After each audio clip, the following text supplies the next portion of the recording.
Welcome, Salam. How are you? Hello, hi.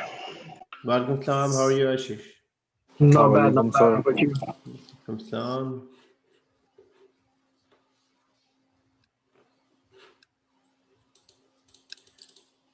So, guys, start your infrastructure. Welcome, Salam. Homan, how are you?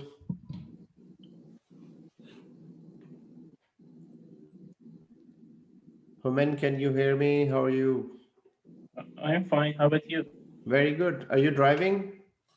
No, from work for the new job I had. It's so busy at number. Okay, okay. You're at work now? No, just came home. Oh, okay. Just recently, just 5 minutes, 10 minutes. Okay, no problem. How about you? Would we be? Very good. Yes, go ahead, Ashish. Would you be able to spare like quick 5 minutes after the lecture? Would I be able to call you really quick if possible? Sure, sure. Why not? All right, thank you. Really appreciate it. No problem.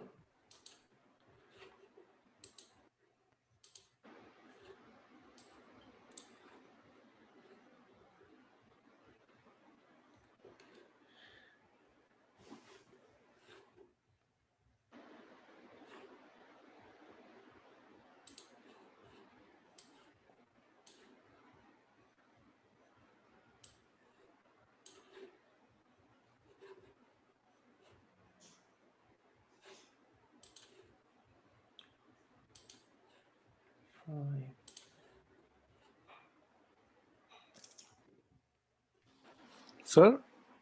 Yes. Sir, I've just changed Vmotion. I'm just doing. So I want to show, sir, is it okay? Is it fine or not? Can you? Because there is one error showing the operation is failed. So although ESXi host moved from New York to Toronto, but it's showing operation failed. Okay, you can share your screen. Okay, sir.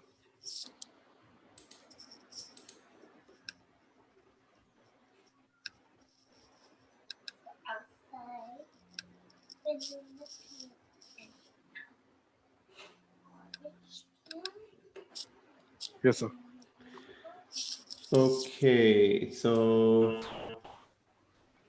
Assalamu alaikum, Adnan bhai. How are you? Welcome, very good. How are you? Yeah, not too bad. Alhamdulillah. Okay, excellent. Alhamdulillah. So where does it say operation failed? Okay. This one. Yeah, this one. Yeah, that's fine because maybe you tried to move onto the folder and folder you cannot move. So that's why the error is.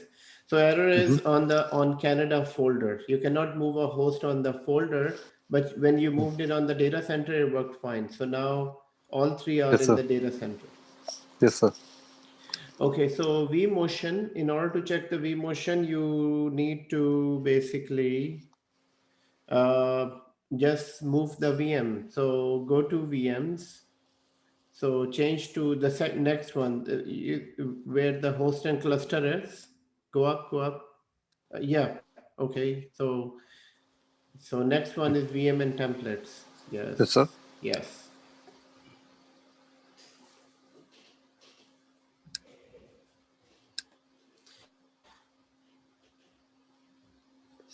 So first of all, which VM is on the shared storage? They're all. All of them are on shared storage? Because I have created shared storage all of the EXI host. Okay. Okay, click on firewall server. Okay. And go to summary.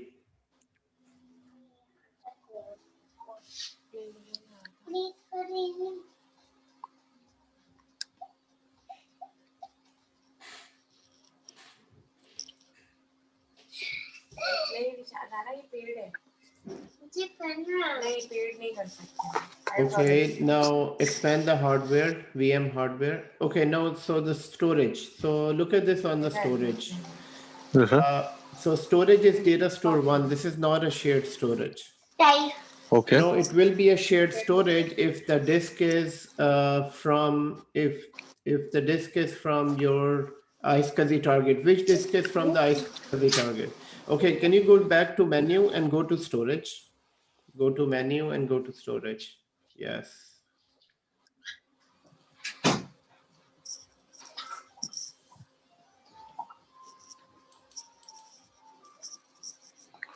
System is also very slow, sir. Okay. Yeah, only for these labs because these are heavy labs, and so we'll have to go through them. Yes, sir. So which one is your iSCSI target? Where did you make the iSCSI target? Is this the same server or another server? This server, sir, same server. Same server. So go to server manager. So while this is going to storage, you can go to server manager and show me where is the iSCSI target. Okay, iSCSI target is here. And there is one disk. So can you go down, scroll down from the right side? No, not here. Just click on iSCSI and just scroll down. Yes, here. And here, yeah, I can see the initiators from the two servers. So that's fine. It's configured properly. Now go Yes, sir. back to the VCS, please. VCS, so Yeah, go to browser, same Firefox browser, and then VCS. sir, because this screen is here, that's why. Yeah, okay, I click from here. No, browser is inside. Just a moment, sir. I'll stop it and then I will do it again. Yeah.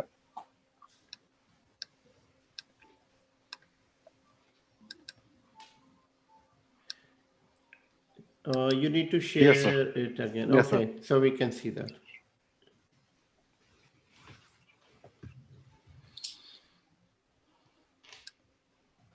Okay, so expand Canada and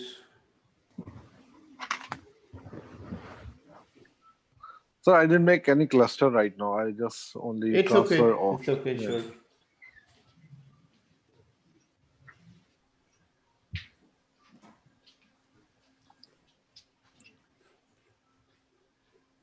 अस्सलाम वालेकुम अदनान भाई Welcome, Salam. How are you? अल्हम्दुलिल्लाह sir आप सुनाएं how are you all good Alhamdulillah. Excellent, excellent. okay And go to change to summary once this comes back. Okay.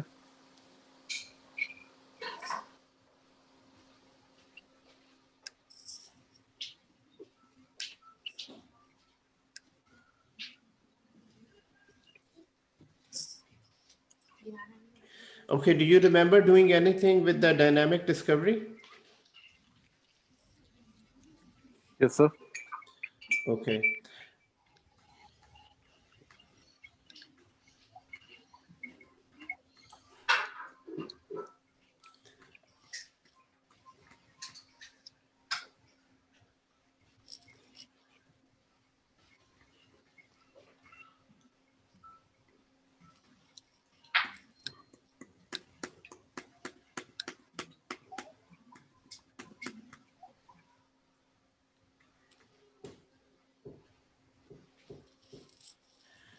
Okay, while this is loading, can you show me? Okay, you cannot show the task manager. The task manager, Yes, sir. how much is the memory and the CPU in use? Task manager, I can show you, sir, from here. Okay, okay.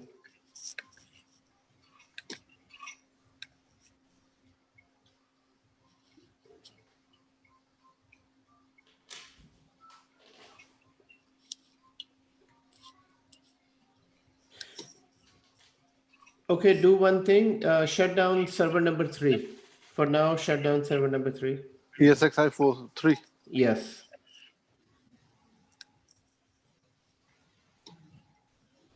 Yeah, just leave 1 and 2 on.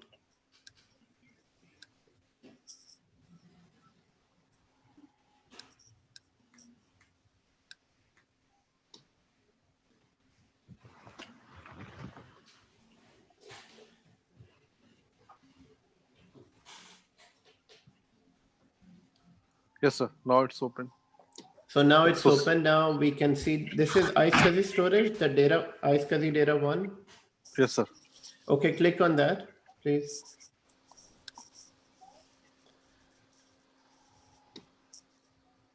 Okay, so this is coming from iSCSI. Excellent, very good. Now change back to VMs and templates and create, actually go back to host and cluster.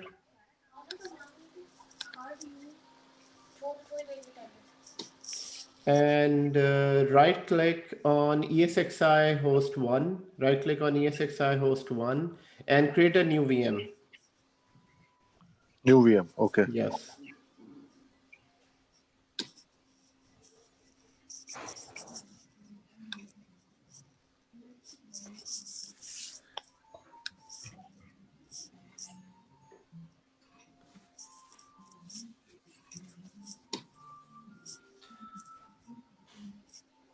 So that's fine. Just click next on this.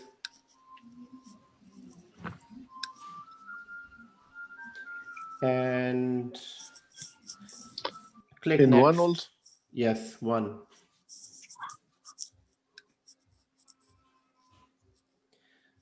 And from the storage, select iSCSI.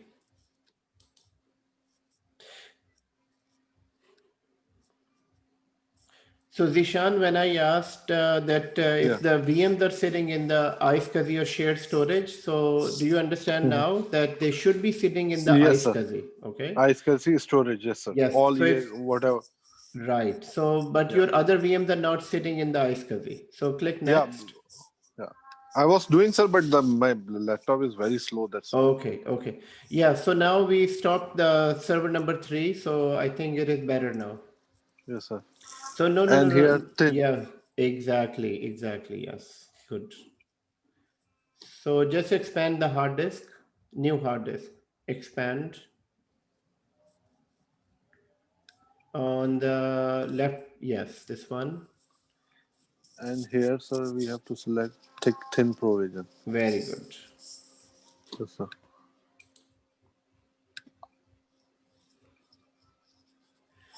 Okay, so now the VM is being created. We can see that on the screen. And once the VM is created, then you can start the VM and then see that if it can migrate. Okay. This VM, right, sir? We have Yes. created this.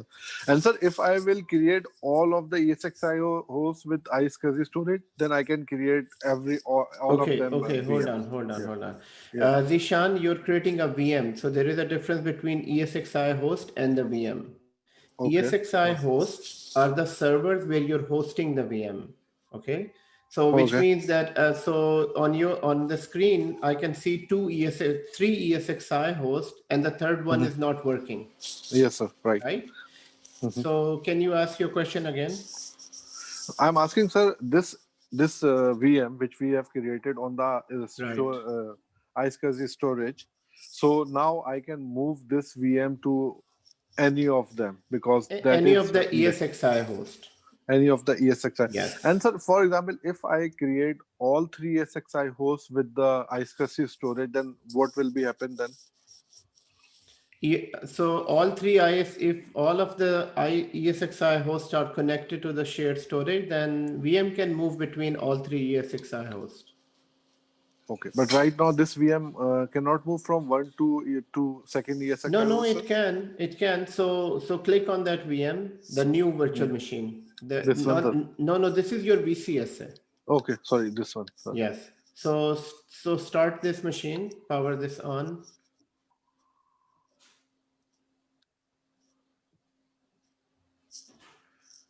So yeah, you can right click or up there is that Yes, sir. power on. Yes.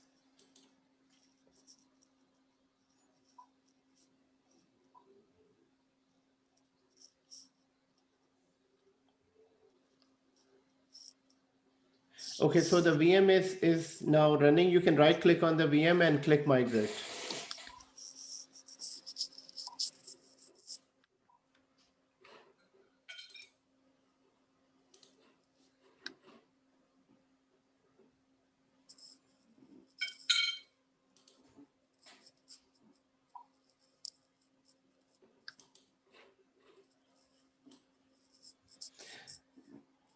sir. Yes, click next and select ESX2. So 2 is not, okay. 2 1 is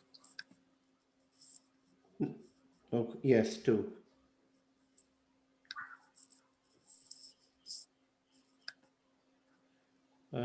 Select a valid destination, compute source.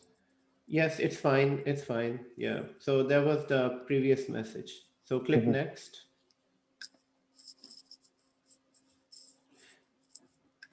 The message was for the 403 because 03 is not connected. yes, sir.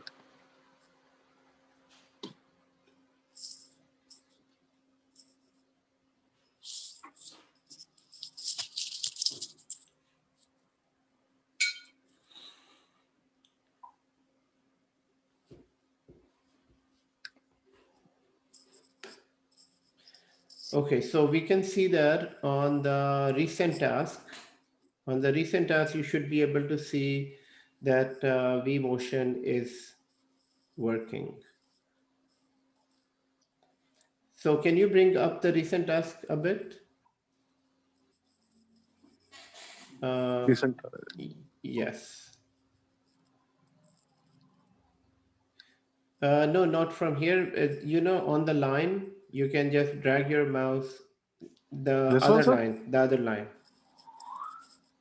This one, yes, this one.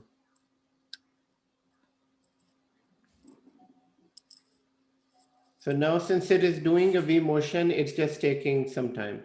But your Vmotion is working because there is no error message. No problem, sir. Thank you. I've Okay? understood everything. Okay, Thank very you. good. Thank you, sir.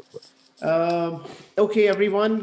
Today we are going to start a very important topic, which is so we did Vmotion before, and now so related to Vmotion is DRS.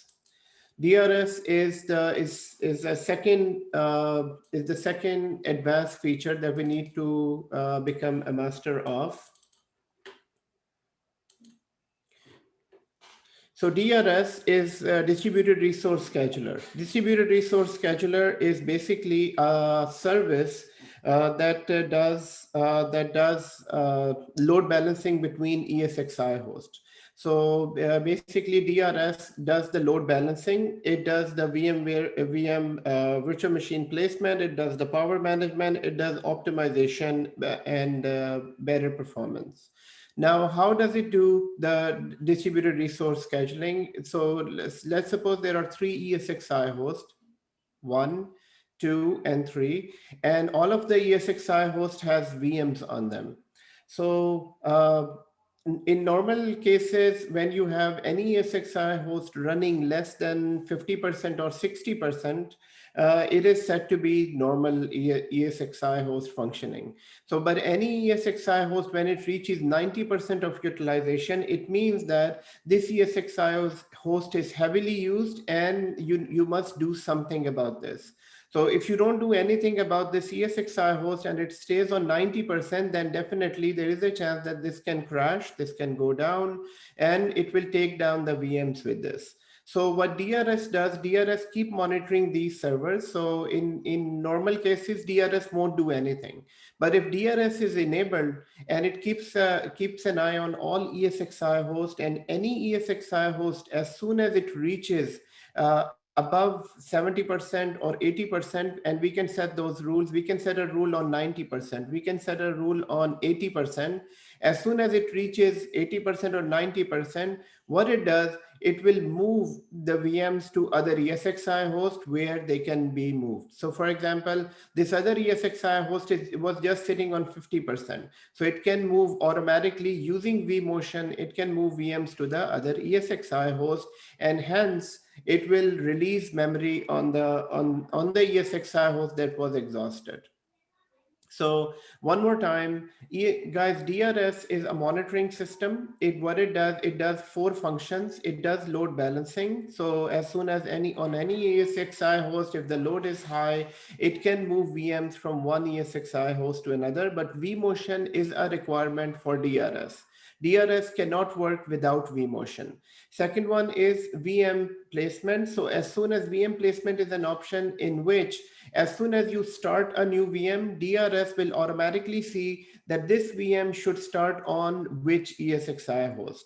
So regardless of the VM sitting on ESXi 1, 2, or 3, if it is sitting on ESXi 1 and there is space on ESXi 3, the VM will be started on ESXi 3.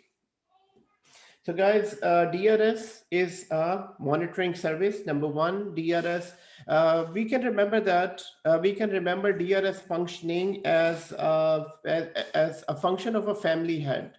So what is the function of family head? Family head basically is a person. It can be your mom, it can be your dad, but their family head, they basically distribute resources in the house, or maybe it is a manager in your organization that can balance resources within your organization. So DRS is that person. DRS basically is a monitoring service. So DRS function number one, guys, this is a very important interview question, and we need to remember these, the DRS.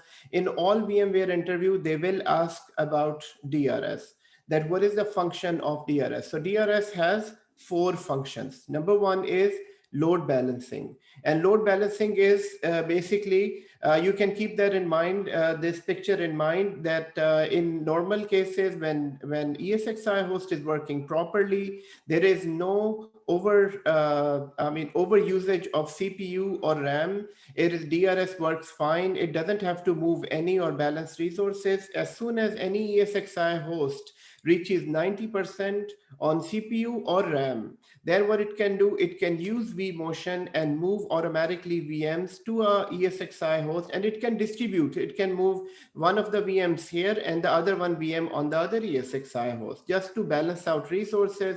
So once it balances out resources, the resources goes back to normal.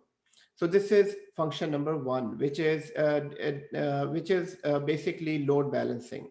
Guys, the second option for DRS, second benefit of DRS is the VM placement. VM placement is an option in which DRS will automatically find the best host for the VM.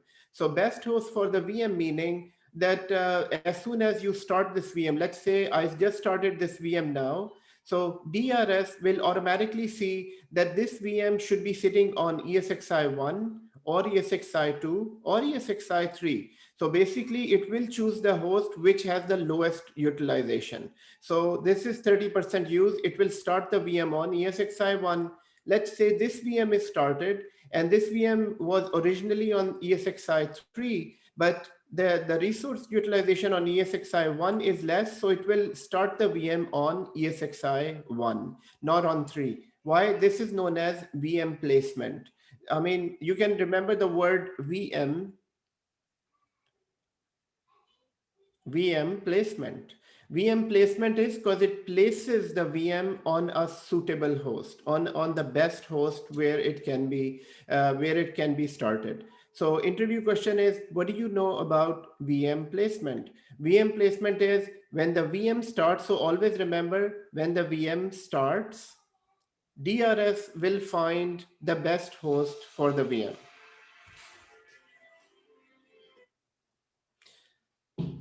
Okay, so VM placement, remember with the word VM placement. So let's see.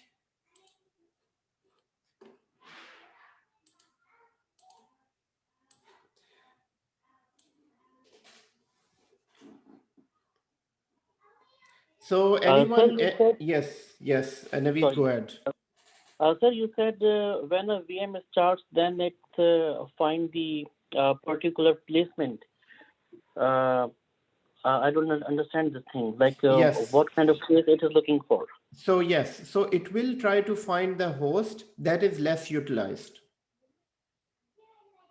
Okay, so which means that as soon as the VM starts, as soon as this VM starts, it will see that which host is less utilized. So this one is 50% utilized, this one is 60% utilized, and this one is 30% utilized. So it will start the VM. First of all, it will place the VM on ESXi 1 and start the VM.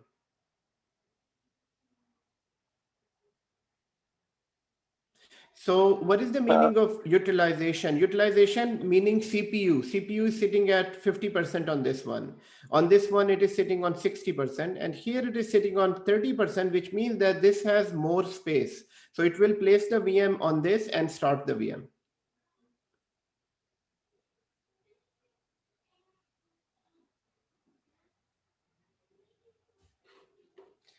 Okay, Wasim is saying unmute me, and Wasim, I haven't muted you, but you can unmute yourself. But let me see, where is your machine?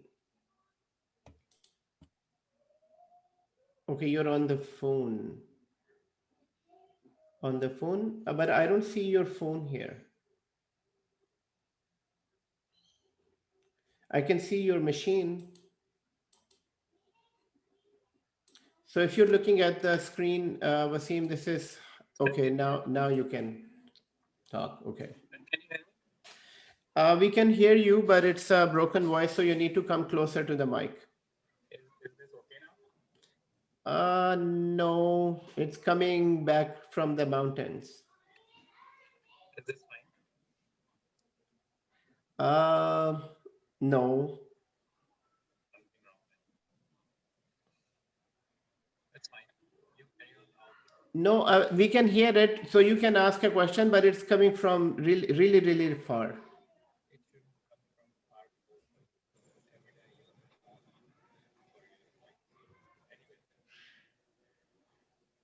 far. Okay, okay. My question is, if you can hear me. Now I lost you. Wasim, I lost you. Okay.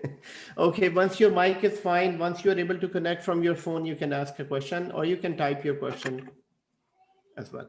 Okay, one more time, Naveed and everyone, what is a VM placement? This is a work of DRS. I mean, think of there are three cars going on a long drive. Three cars going on a long drive. So for three cars, if they are going into on long drive, so I'm just drawing the car. My drawing is not that good. So three cars, and there are, let's say, so 5-seater, 4 guys on this car and 4 on this and 3 on this in this car. So definitely, in order to accommodate all the people, if there is one more person to be accommodated, where would you put that person? Naveed, you may ask a question. The trunk. Thank you, sir. Does it mean that we have some prerequisites for Vmotion? Like there are 7 prerequisites. So VM placement means that it will going to check all those prerequisites first, and when it finds everything is good, then it will move. Is that what does it mean? Yes, for sure. I mean, so before VM placement, for DRS to work, Vmotion is a requirement. So before we can enable DRS, Vmotion should be working.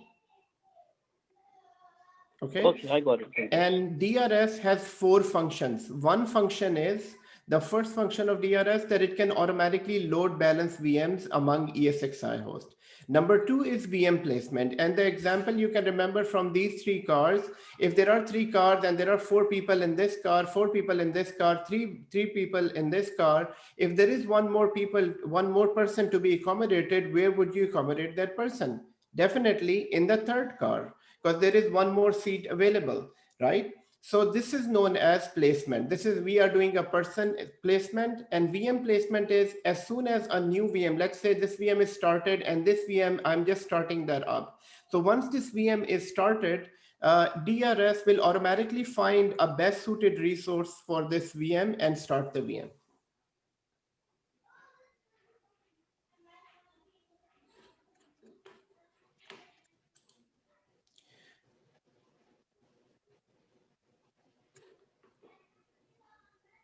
Okay, So the third is power management and fourth is optimization. Power management is very simple. Power management is basically, it is power management. It means that as soon as any ESXi host that is not required, DRS will automatically shut that ESXi host down.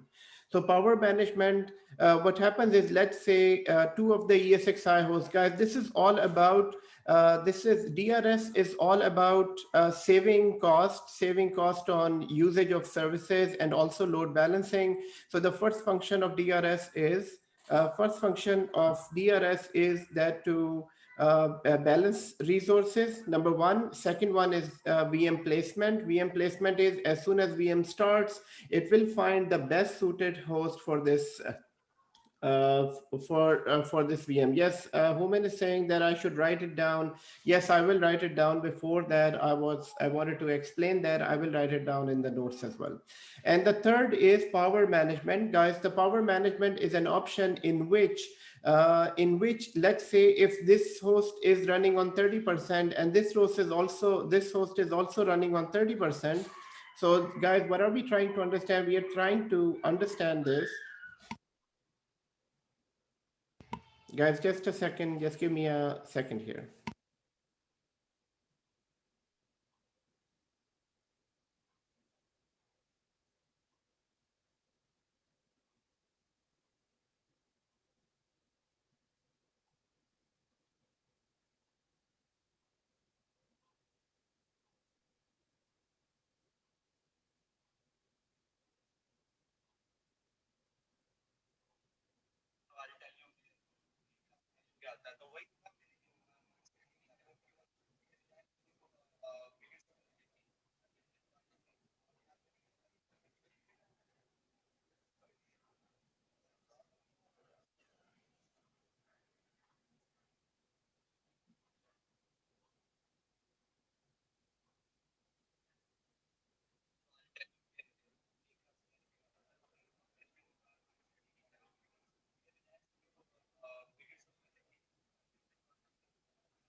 Okay, sorry about that, guys.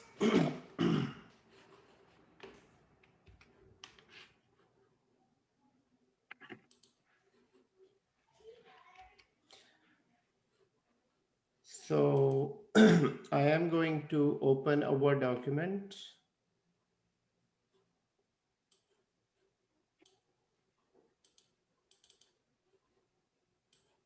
So just a second here.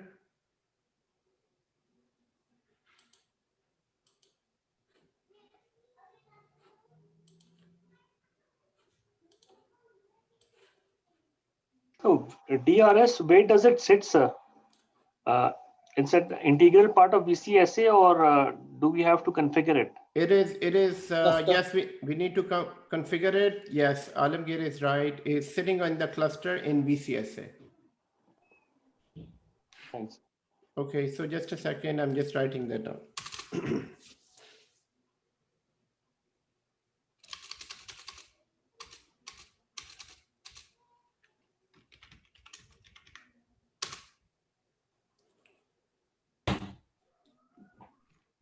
So second function is VM placement. What is it? VM placement means? Yes, I'm writing that down. So distributed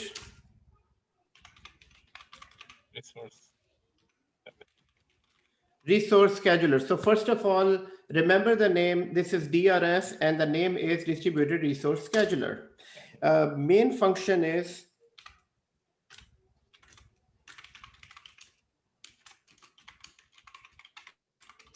to monitor the ESXi host infrastructure.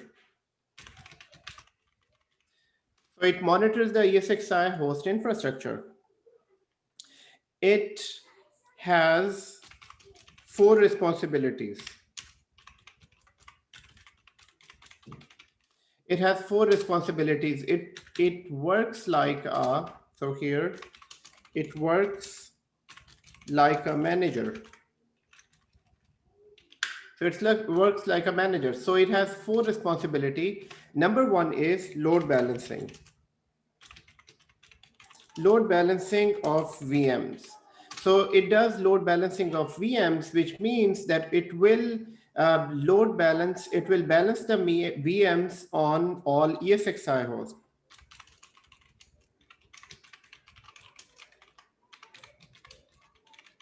It will load balance the VMs on all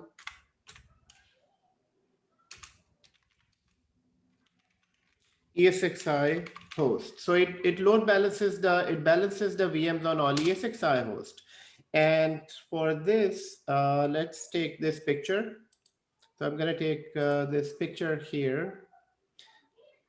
So, and this picture will go into the nodes as soon as, so this point is understandable for everyone, that as soon as on any ESXi host, if CPU or RAM goes above 90%, it will automatically move the VMs on other ESXi host. If this is clear, please type yes in the chat window. Yes, sir. Okay. So let's try to be more and more interactive, guys. So please type yes in the chat window if this option is clear. Okay, thank you. Okay, so the second thing here is VM placement.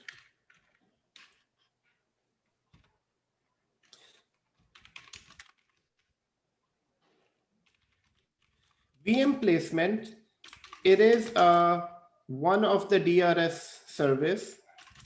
It is one of the DRS service that will start the VM on the most suitable host,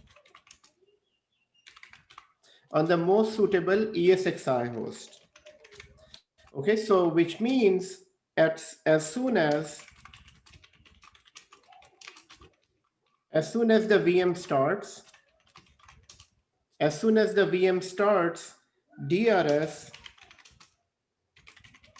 DRS will find the best ESXi host for this VM. So what is the definition of best ESXi host? So best ESXi host. Best ESXi host is that is least utilized. One more. SDK. Yes, the host that is least utilized or has more resources. So this is what VM placement is. I mean, VM placement is an option in which but VM placement only happens when the VM is started. So on running VMs, it cannot do a placement. So always remember that as soon as the VM starts, so you need to remember this, that as soon as the VM starts. So if these are running VMs, they are already placed. So these 3 VMs are placed on ESXi1, these 3 VMs are placed on ESXi2, these 3 VMs are placed on ESXi3. Yes, they can be load balanced, but this is not known as VM placement. VM placement is an option as soon as the VM starts, because it is starting up. You can think of a VM waking up in the morning and then where it needs to be placed. So DRS will automatically look at the host. Host number 1 is 34%, this is 90%, this is 55. So VM will be placed here on this host. The third responsibility is power management. Now, power management, guys, always remember from a power management that this feature will save power for your organization. So it will save the power or hydro for your organization. It will save power or hydro, as we call it, or electricity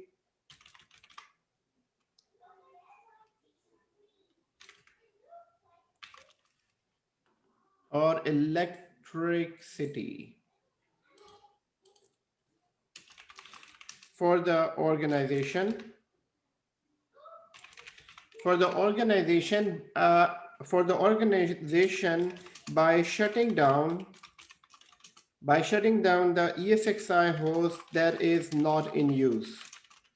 So how can it find a ESXi host that is not in use? So guys, what it does, that DRS will keep on monitoring. It is already monitoring. Let's say this is 55% used, and this other host is 50% used, and this one is only 10% used. So what it can do, it can move the VMs from here to another ESXi host, and once all of the VMs are moved, it will shut this ESXi host down. So once the ESXi host is down, it is saving electricity or these resources for your organization. So this is known as power management. Okay. So power management is a feature in which it can shut down a ESXi host. Guys, since all of you are kind of new to this concept of VM and ESXi host, I want you to remember that what is a VM and what is a ESXi host. ESXi host is the host on which we host all these VMs, and these are VMs. So power management is all about shutting down a ESXi host. But guys, most of the companies do not utilize this option. Why? Because this option is risky. This option is risky because DRS can take action and move all of the VMs to other ESXi hosts and then shut down a ESXi host. So this option is risky. This option, this option is not enabled in any organization. And the fourth option is power resource optimization. Resource optimization is part of DRS so it is part of basically all the three services. So meaning it will optimize all the resources, all the CPU and memory across all ESXi hosts.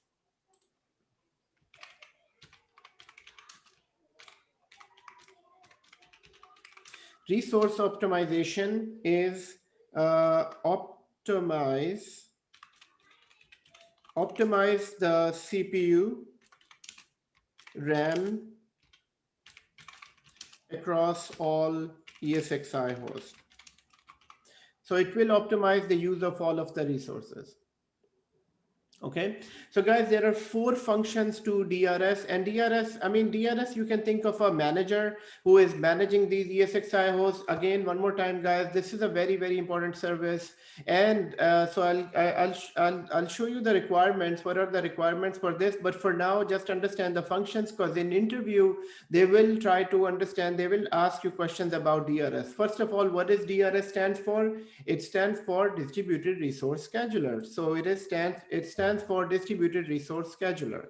Now, Distributed Resource Scheduler, the function is to monitor the ESXi host or infrastructure. It's exactly like a manager monitoring your team.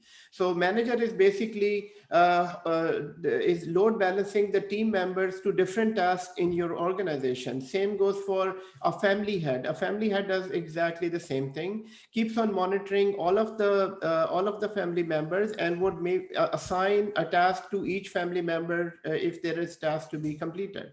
So same thing, the Distributed Resource Scheduler is like a manager. It has 4 responsibilities, and responsibility number 1, load balancing the VMs. Second responsibility, VM placement. Third is power management. Fourth is resource optimization.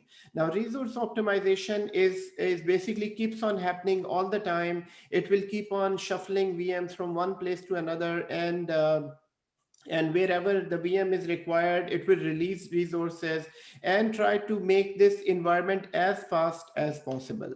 And secondly, power management. Power management is an option that this has this much of privilege. DRS has that much of privilege in which it can shut down a ESXi host after moving all the VMs to other ESXi hosts, provided that there are space to be moved. So if there is resources available, it can move the VMs and shut down the ESXi host.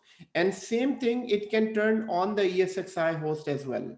So it can shut down a ESXi host, and when there is a requirement, it can turn on the ESXi host and then balance resources. So it can do this But guys, this option, as I said, this option is risky for the organization. And for that reason, this option is not enabled. This option is not used. I've not seen that in any organization so far. Sir, question. Yes, please go ahead. So, sir, DRS do its job. So, who's gonna take care of DRS? Like, who is monitoring DRS performance? Yes. So DRS, once it is enabled, we will be monitoring the performance, and another monitoring system will be monitoring DRS. So basically, this is a very, very important question that, let's say DRS takes so first question is, can it take a wrong decision? So most of the time it won't take a wrong decision. So DRS is a very, very safe service.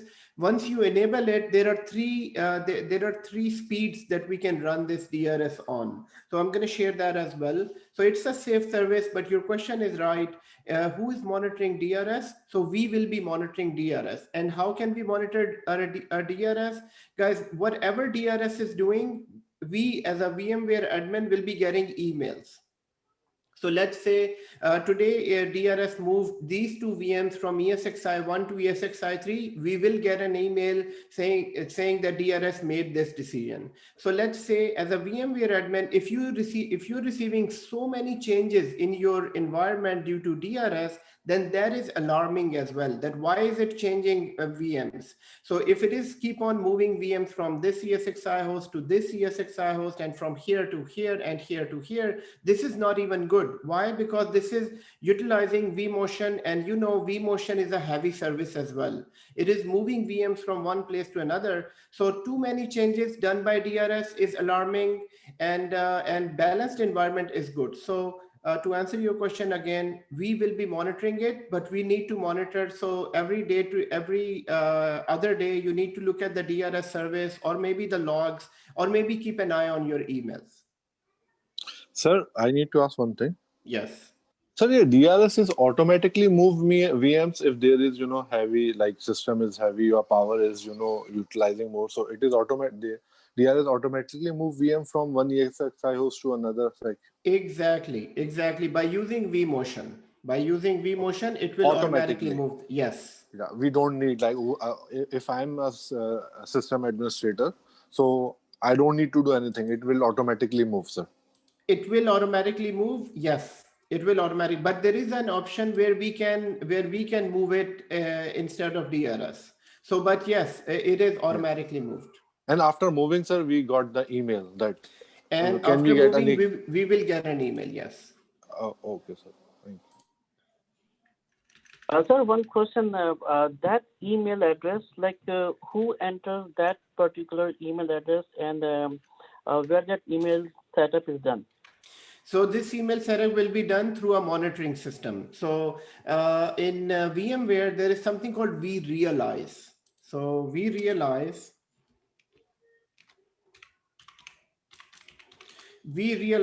is a monitoring system basically used to monitor this VMware environment.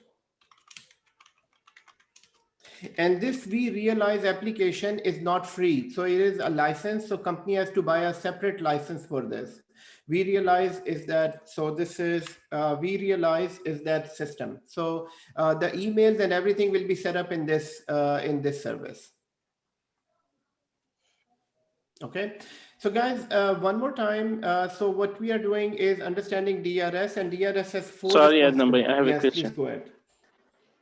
We realized we could receive some alarm, some host is done, kind of like that too, exactly. Or we just, yeah. Exactly. Yes.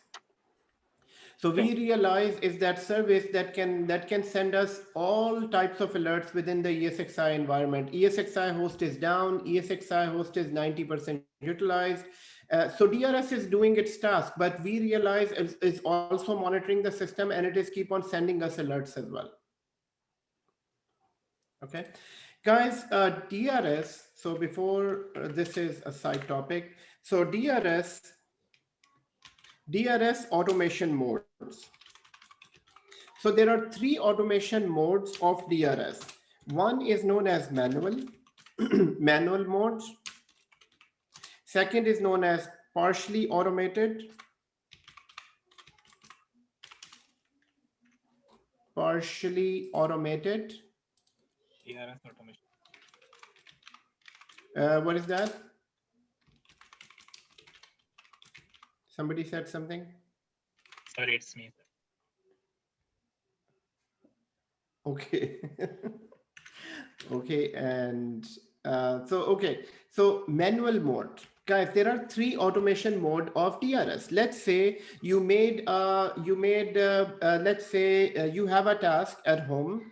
And I need a whiteboard for this. So let's say you have a task at home and you give that task to one of your kids. Okay, so this is, what are we trying to understand, guys? We are trying to understand the 4 automation modes of DRS. So 4 automation modes of DRS are these: manual, partially automated, and fully automated. Let's understand that. So in order to understand that, let's say we have a task to be done at home. So in order to complete that task, you need to distribute that task among your 4 of your kids. Okay.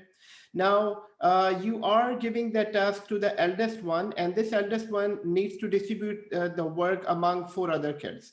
Now, it is up to you that how much privilege you want to give to this kid or this person at home so that they can carry out the task. So basically, this person or the manager or the team lead of your of these kids can basically take action against them as soon as something happens. So let's say if there is task number 1 is assigned here, task number 2 is assigned here, task number 3 is assigned here, then how much privilege this person has. So this person has the privilege. Let's say the task number 3 is not doing well. So can this person take an action? Now, so if this person is only to monitor and not to take action, this is known as manual mode, which means that this person is only, and you will understand the other 2, just give me a few minutes here. So the first mode is manual mode, manual administration. This person is only monitoring and not taking any action. So what is partially automated? Partially automated is that this person is monitoring and also providing recommendations. So this is providing recommendation that, move this task from this kid to another kid. So this is known as partially automated. Partially automated is that this person is monitoring and will take some action, not the full action. And the third is fully automated, that this person is fully responsible for all the 3 kids and all their tasks and can move this task from here to here or here to here. So 3 modes is, number 1, the DRS can work in manual mode. So DRS can monitor all the ESXi hosts. So ESXi host 1, ESXi host 2, and ESXi host 3. And DRS is if you configured your DRS in manual mode, what happens is that it is only monitoring and not taking action. So monitoring and not taking action. So it cannot take, DRS cannot take action, only provides recommendations.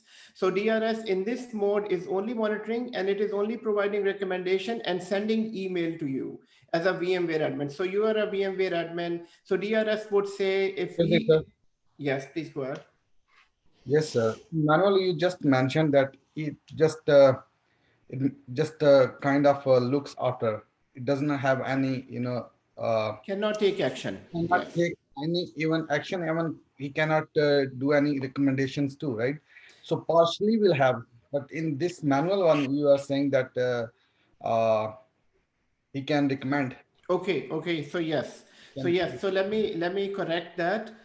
In manual, it cannot take action, but it will provide recommendation. I mean, other than recommendation, then what it can do. So it can provide recommendation. So let me complete that, and then and then you can ask a question. So your confusion is right. So here I said that it can only monitor and not do anything. So, but DRS, guys, it monitors and it will provide recommendation. And what is the recommendation? Recommendation will be in the form of email. So an email will be sent to a VMware admin that the email would say that move some VMs out from ESXi2. Let's say this is ESXi1, this is ESXi2, this is ESXi3. And as soon as it reaches 90%, so ideally it should move automatically this VM from here to here. But since it is on manual mode, it will only provide a recommendation. So it will send an email to admin saying that move VM1, immediately move VM1 from 2 to 3, 2 to 1 or 2 to 3. And it will also mention the host that where it needs to move to. So guys, the main point is that this is a manual mode. So this is why it is a manual mode, because you as a VMware admin has to log into VCSA and then follow the recommendation. Guys, partially automated is that it will move only critical VMs and not non-critical VMs. So in partially automated mode, it will monitor. So DRS is monitoring the environment, number one. It is also providing recommendation. So it is providing recommendations. At the same time, it is only moving critical 1 and critical 2 machines. So it won't be moving any critical 3 or critical 4 machine. And I will show you that how do you know that which one is critical 1 and which ones are critical, 2 machine, which non-critical machines. So what it does, it is partially automated mode. So the most critical machines, it will move, but non-critical machine, it will only provide recommendations. But in fully automated mode, it is monitoring. So it is monitoring, number one. It is also providing recommendation, and it can move all VMs from anywhere to anywhere. So it will move all VMs, critical, non-critical, all the VMs goes under DRS, and it can freely take all the decisions to move this VM from here to here, from here to here. So guys, these are 3 different modes. And this goes back to the same question what Zishan asked before, how do you control that? Can DRS automatically move all the VMs? So these are the 3 modes that where we can set DRS. Now the question is that how do we know that in which company, what type of mode can we select for DRS? So DRS, should it have full power where it can, whatever it can see, it can move from one place to another, or should it be given only a partial automation power where it can move only critical VMs and non-critical, we do it. So for non-critical, it will still send an email to us, and it is up to us that we can go back to the ESXi host and then move those VMs. So it is only moving critical VMs and it's not moving non-critical VMs, but manual mode is completely manual. But guys, so now understand the risk of manual mode. Guys, the risk is, let's say, and Alamgir, I'll come back to your question. Let's say this ESXi host is used 90% at 2 a.m. And 2 a.m. nobody is watching at this ESXi host, and DRS did it work and send an email to the VMware admin. But at 2 a.m. VMware admin is not awake, and there are no alert system. So this is a risk that the company has to take in manual mode, that next morning when this VMware admin is available, and then by next morning this host can be crashed. This host might be crashed already. All the VMs are down too. So this is a huge risk with the manual mode. In manual mode, it can send out the recommendation, but it won't take any actions since it is a manual mode. But the risk is that ESXi host will go down at any time if you don't follow the recommendation as soon as possible. In partially automated mode, the risk is only for critical 3 and critical 4 machines. So as critical 1 and critical 2 machines are fine. DRS will monitor, will make changes to the environment. In fully automated, everything is under control of DRS. Third Yes, question. Please go ahead. Alamgir, you want to ask first, or I can ask? Okay. Yes, sir. If the company has this DRS and DRS has automation levels, so why company will take a risk to use either manual or partially automated DRS? Yes. Why they want to use fully automated? Yes, why they shouldn't use fully automated. So yes, it's a very good question. So to answer this question, the first is, first of all, VMware wanted to provide a flexibility in the use of DRS. So number one, so there is a flexibility. It depends on the company that whatever automation mode they want to go for. Now, the secondly, if you go with fully automated mode in many of the companies, so these are only, we are only talking about 3 ESXi hosts. There might be 7 or 8 ESXi hosts, 7 or 8 ESXi hosts under DRS, and there might be, let's say, maybe 150 servers here. Guys, in fully automated mode, the risk is that it can get really aggressive. The DRS can be really aggressive in moving the VMs from here to here, then here to here, then from here to here, then from here to here. So sometimes in fully automated mode in a large environment, it will be very, very difficult to control DRS and control the use of Vmotion. So that is one thing. So for that reason, based on the organization, based on their decision, they can decide between these modes. But going back to your question that why there is manual mode, what is the main purpose of manual mode? Guys, manual mode is mostly used in a really, really critical environment. So let's say, and critical environments are mostly a small environment. So from a large company, we can separate critical servers from non-critical servers. And what we can do, we can have, let's say, a DRS of just 3 ESXi hosts, and each ESXi host has, let's say, 10 VMs each. So 10 VMs are here, 10 VMs are here, and 10 VMs are here on each ESXi host. In that case, since these servers are very, very critical, and since there is an admin looking at it 24/7, so 24/7 means since these VMs are very, very critical, you don't want to give it to DRS. Instead, you are having 24/7 monitoring, human monitoring on these ESXi hosts. So for that reason, since they are critical, you don't want to get into DRS for this. You want to keep it manual. And I've seen that in some companies, they keep DRS, but they keep it to manual. They don't want DRS to move. Now, the problem with fully automated or partially automated, if DRS takes an action and start moving machines, guys, remember that Vmotion will also eat up CPU and RAM in this from the cluster. So this is why these are different automation mode, and it is totally up to the company or the organization's own design and decision that how do they want to configure this environment. Sir, Wasim, before Wasim bhai. हाँ आप कर रहे sir.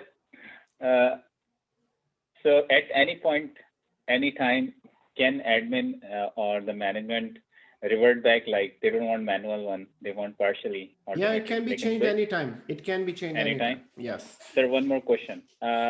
This recommendation and email alert, right? It initiated by who? Recommendation and email alerts. You mean the configuration or the emails? The emails, like the email goes to every day or every second day email goes to the admin. Okay, so that is basically the management decision, and it will be done by the monitoring team. So in the beginning, when we install the complete infrastructure, at that point, this is part of the architect. The VMware architect will decide that what will be the design and how it should be done. So that is vRealize, right? Sorry? That is vRealize, right? That will be done through vRealize, yes. So it will not be done automatically, right, sir? No, it's not there automatic, no. Though you can see all of the recommendation in the console. So if you're looking at the console, you can see all of the recommendation, but emails, you will have to configure them manually later on. Sorry, Adam, I have a question. Yes, please go ahead. VMware we have VMware admin and VMware architect. Yes, there is a VMware architect as well, because the topmost VMware certification is vExpert. So what we are doing at the moment is VCP, VMware Certified Professional, but the VMware architect is known as vExpert. But those courses teach us is not part of the architect. That is part of the architect. If you have a vExpert certification, then you can become But it means with this kind of knowledge, we can go through the exam for expert. No. That is totally different. Vexpert involves the designing, and it involves a huge. So Vexpert is, you can think of Vexpert maybe after 2 or 3 years after working in VMware. Oh, thank you. Okay. So just need to clear one thing. Yes, please go ahead. So it is cost effective also because manual is like less cost and automated is more expensive. Is it? Cost effective, you mean the DRS service? Yes, sir. Because the manual like more cheaper and the automatic, fully automatic is more expensive. It's the same price. So it doesn't matter once you have DRS. Once you pay for VCSA license, it's the same cost. So it's just the operation later on. Right, sir. Sir. Yes, please go ahead.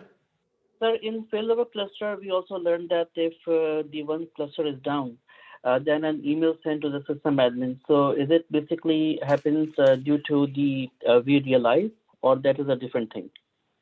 No. In failover cluster, there is a feature. There is a feature in failover cluster that it can send out email, and Microsoft has provided that functionality. It's not provided by default in VMware.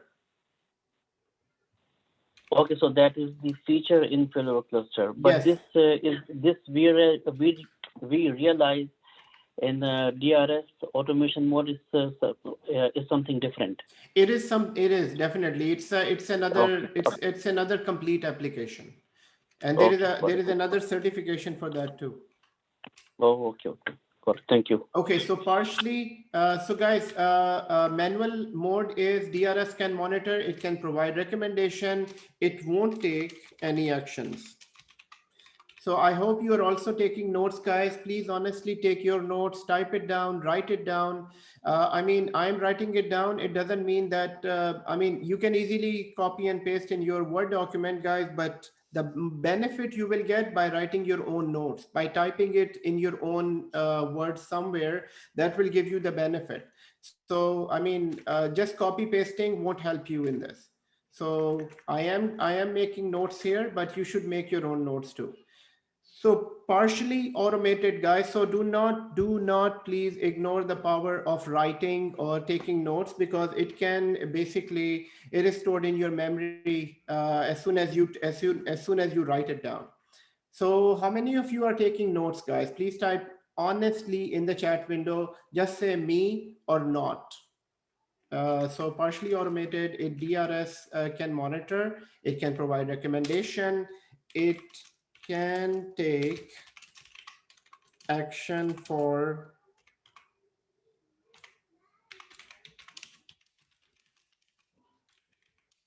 two VMs. So, okay, everyone is taking notes. Wow, excellent. Thank you so much. Thank you. Okay, good. So critical. What's under manual mode? What's the third one? It won't action? Sorry, it won't take action. It won't take action. It won't take action on recommendations. So it won't take action on any recommendations. So which means will not move any VMs. Will not move any VMs.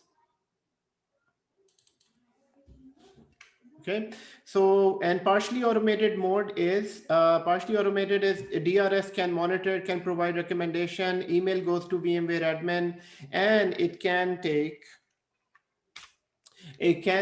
action for critical 1, critical 2 VMs. So, and the third one is fully automated. And this is an interview question, by the way, guys. So we need to understand this. So DRS can monitor, can provide recommendation, email goes to admin. It can take action for all the VMs.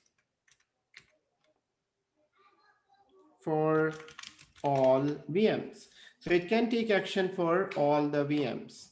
So these are the 3 automation modes. So guys, and the next one is requirement. What is the requirement of DRS?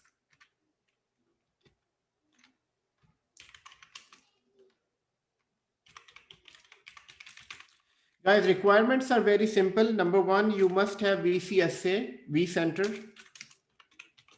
You must have a Vcenter. Without Vcenter, you cannot have DRS, number one.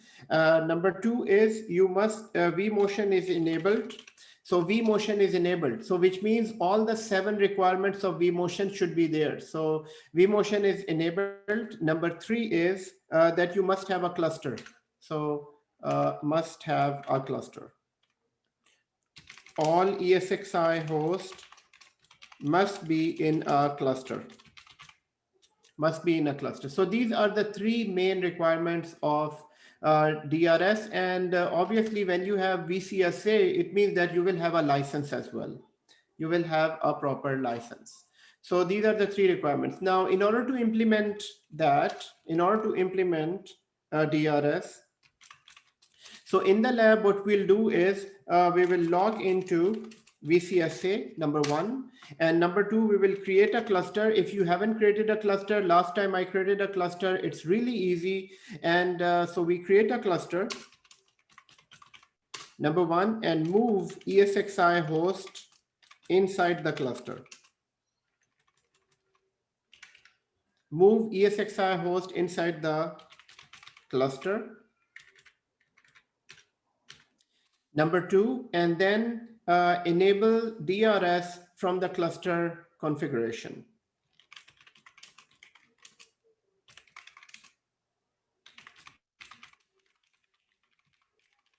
So these are the 4 things that we are going to do. And within configuration, what we are going to do, we are going to select automation mode. We are going to select automation mode. Okay. So guys, let's get started. I mean, setting up DRS is really easy. The main thing was Vmotion. If Vmotion is working properly, then DRS is like a breeze. It would be just like few options that you select and DRS is on. So I'm going to go into the lab here. So for the lab, so I'm already logged into my ESXi host, guys. I'm not using the 3rd ESXi host at the moment. I'm only using ESXi 1 and ESXi 2. At this point, everyone take a good backup, take a good snapshot of your ESXi environment. Because so I mean environment meaning your VCSA and I would say your storage server as well. So if you're using a Windows storage server, then take a snapshot of Windows server and ESXi host. It's very important because if it goes down at this point, and it can go down while configuring DRS or HA and FT, after that we'll do HA and FT as well. So you can always revert back to a good snapshot. Is there, are there different kinds of licenses if we want to have a manual one or partial one or other one? So, okay, so the question is, are there different type of licensing for manual, partial, and fully automation modes? No, this is just the same one license, VCSA license. So if you have a VCSA license, that is enough for DRS. So so all these advanced features, guys, Vmotion, DRS, HA, FT, update manager, all these are with VCSA. So VCSA is must for organizations. Okay. Now here, what I'm going to do, I don't have a cluster, guys. One more time, whenever, guys, whenever, especially the new people who are new to IT, I would highly recommend when you need to understand this portal. Everyone needs to understand this portal. So here, where I am at the moment. So this is called a console. This is called a console, number one. Number two is in this console. This is what type of console is this? It is called a Vsphere Client console. It is called a, what is it called? Vsphere Client. Vsphere Client console. And this is especially, I am saying that for all of the people who are new, and everyone is new here. And why am I saying? Because guys, in interviews, they would refer to these things. They would say, okay, you have 6 ESXi hosts. How do you load balance them?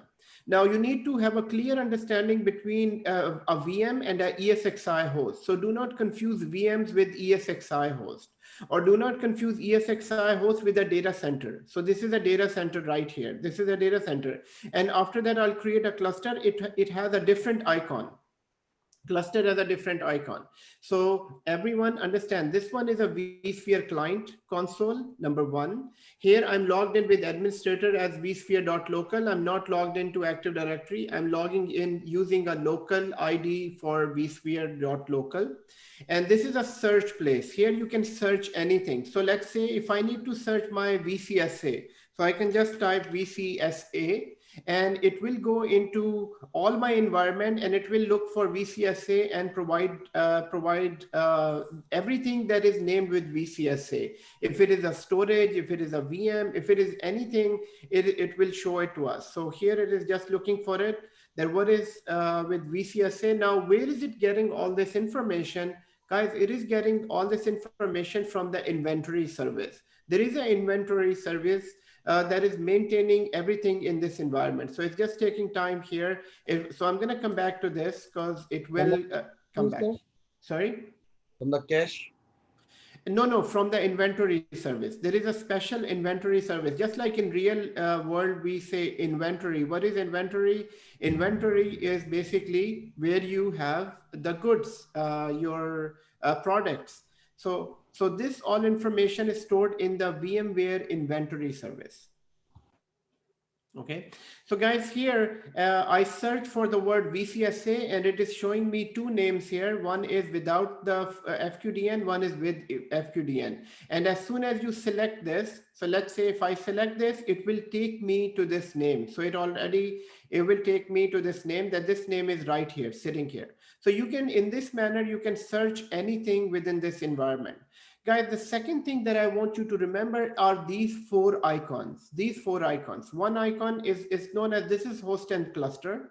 This is known as VMs and templates. So there are VMs and templates, meaning here you will see only VMs and their templates. So template is basically a copy of every VM if you need to create a template. And from the template, you can create many VMs. So basically, this is next time when I ask you go to VMs and template, you need to go here.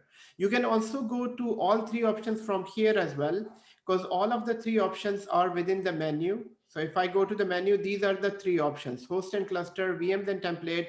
And look at the icons. The icons are exactly here. And this is the storage, this is networking, and there are some other things here that you will use when they are in use in the real environment. But most of the time you will be working with this host and cluster. Number two, VMs and templates. Number three is the storage. So this is a storage service. These are the storage, your all data stores are here, and this is networking. So guys, next time when I ask you go to networking option, so you need to go here. When I ask you to go to the storage, you need to go here. For the VMs, you need to go here. For host and cluster, you need to go here. Yes, you can use the menu as well, but most of the time is this. But why am I saying that? Because in the real environment, you might be sitting with a senior VMware admin and he would say, okay, go to host and cluster and open ESXi2. So, but if you start looking here and there for ESXi2 and host and cluster guys, then you need to say goodbye to that senior admin and say, see you later, sayonara, or whatever, because you don't know even the basic of this. So guys, please have a good look at this console. Try to become an expert on this console. Sir, question. Yes, please go ahead. It's a confusion in fact. So sir, this console is Vsphere Client, right? Mm-hmm. What is Vcenter then? Yes, Vcenter is this. Vcenter is a service. It's a full-fledged service. So if you're looking at the screen, this complete server is a Vcenter server. And this complete configuration is coming from this server. Now, in order to manage this server, you need Vsphere Client. So under Vsphere, we manage Vcenter as well, right? Under Vsphere Client, with Vsphere Client, you can manage Vcenter, yes. Mm-hmm. And for the large ESXi host environment, we use Vsphere or Vcenter? So we use Vcenter, but how do you manage Vcenter? Is there any other way to connect to Vcenter other than Vsphere Client? No. So No. yes, so Vsphere Client is basically just a client to manage Vcenter. Okay. So can we create VMs inside the vCenter or not? So everything that we create here is basically created inside the vCenter. So vCenter, you can think of this as an Active Directory.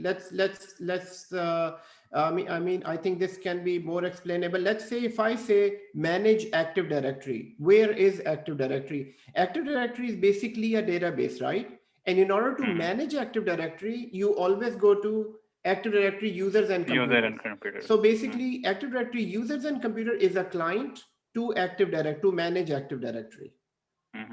So this is exactly what Vsphere is doing. Client is just like Active Directory users and computer, which is managing a vCenter that has all the configuration. So just like this client, Active Directory users and computer, is not actually the Active Directory. It is just a client to manage Active Directory. Okay, thanks. Okay. So going back here, I know it's a bit confusing that vCenter is sitting inside here. So let me put it this way. Let's say if I disconnect from here. Now, so I am disconnected here. I am on a Windows server. Now, if somebody says, where is your vCenter? So basically vCenter is hosted on my ESXi on this host. So ESXi, so it is here. So my vCenter is inside here, but how do you manage it? So in order to manage it, you must have some kind of a client. So that some kind of a client is basically that Vsphere client. So Vsphere client is right here. So the only way to manage vCenter is that we open any browser, Internet Explorer, Chrome, or any browser, and then we connect to the IP address of vCenter. So this IP address, so as soon as I connect to this IP address of my vCenter, then here, this is the client that manages vCenter. So this client is just a client that manages the vCenter, but all the configuration is sitting inside vCenter. Okay, sir, thanks. It's clear. Okay. Guys, I've seen that working with administrator at vsphere.local is faster than working with Active Directory. So that's why I'm logging in with administrator at vsphere.local instead of logging into Active Directory. What was happening, what I found out that when you are logged in with Active Directory, every time when you use any service, it needs to go back to Active Directory and get authentication. So that was making the things slower in this environment. So, but since I've started working on with administrator, the permission and functions are exactly the same. It's just that I'm logging in with administrator now. But in the real environment, you will be logging in with Active Directory users. So you won't be logging in with administrator at vsphere.local.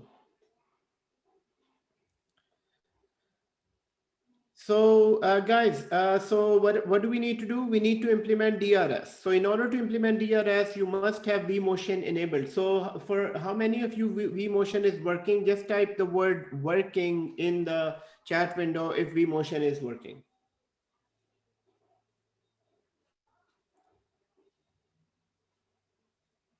Okay, Ashish, it's not working. Why? I have no clue actually. No, you have a clue. You have a very good, I mean, you don't have a clue, you know it actually. Yeah, it's actually my RAM, to be honest. I think to overclock my computer. No, were you able to work in the weekend in this lab, or you were busy? No. I finished it. I finished the whole thing, but so now what happened was when I started the open filer, I think so I actually installed the ESXi machines at 4 GB, right? So now if I reduce the memory, the machines don't start. Yeah, it won't. So how much total memory you have? 32. 32. Wow, that's a lot of memory, man. Okay, so no problem. We can check that out at the end of this lab, or if you can fix it. Yeah, no, I'm just gonna. Do I just need two ESXis or more than that? 2 is fine. 2 is fine. It's fine. Sir, Okay. before you start, if you could peep through, once you start the lab, actually, I can see my, iSCSI disks, but I cannot see in the storage. Alamgir, can you repeat your question? Yes, sir. I configured everything right. iSCSI disks are available. I can see them in the VMs, but I cannot see in the data center. You Data cannot store. see them in the data center. Yeah, I cannot see in the data store. Okay, that's fine. We can fix that out. We can fix that. So let me complete this lab first, Okay. and then I'll check your machine. Uh, Sir, yes, go ahead. so my vCenter has crashed, I think, because I've gone back to my saved image, but all the time it says unable to connect with the. Okay, no problem. Go back to your snapshot.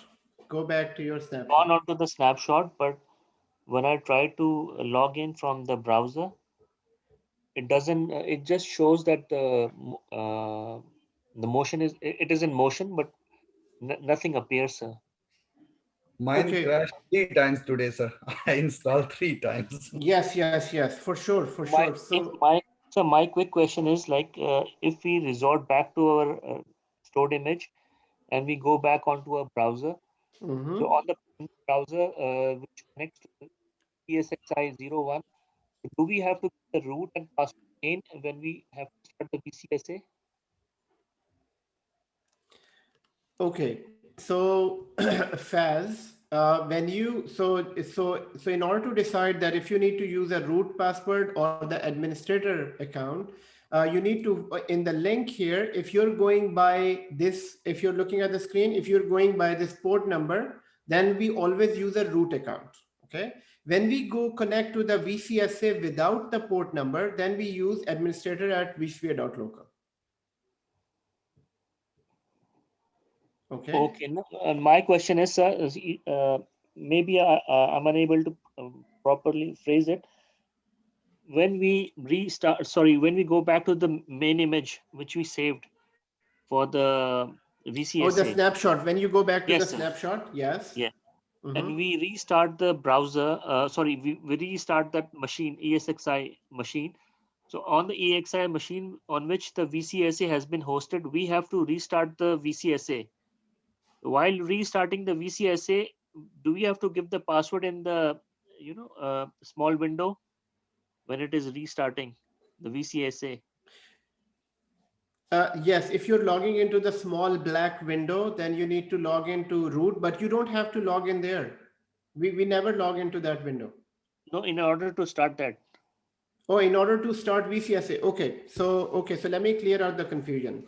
So the reason you're going back to snapshot is that you have a running version of VCSA. So in that case, you don't have to, why do you have to restart VCSA if you've already moved back to the snapshot?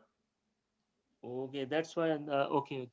You don't have to do anything. So once you move back to the snapshot, it should be working. It should be ready. Okay. Okay. So you can try that now. You can just move it back to the snapshot, and without doing anything, just give it 5 minutes to recognize the network, and then just log in through the browser. Okay, sir. Thank you. Okay. Okay, everyone.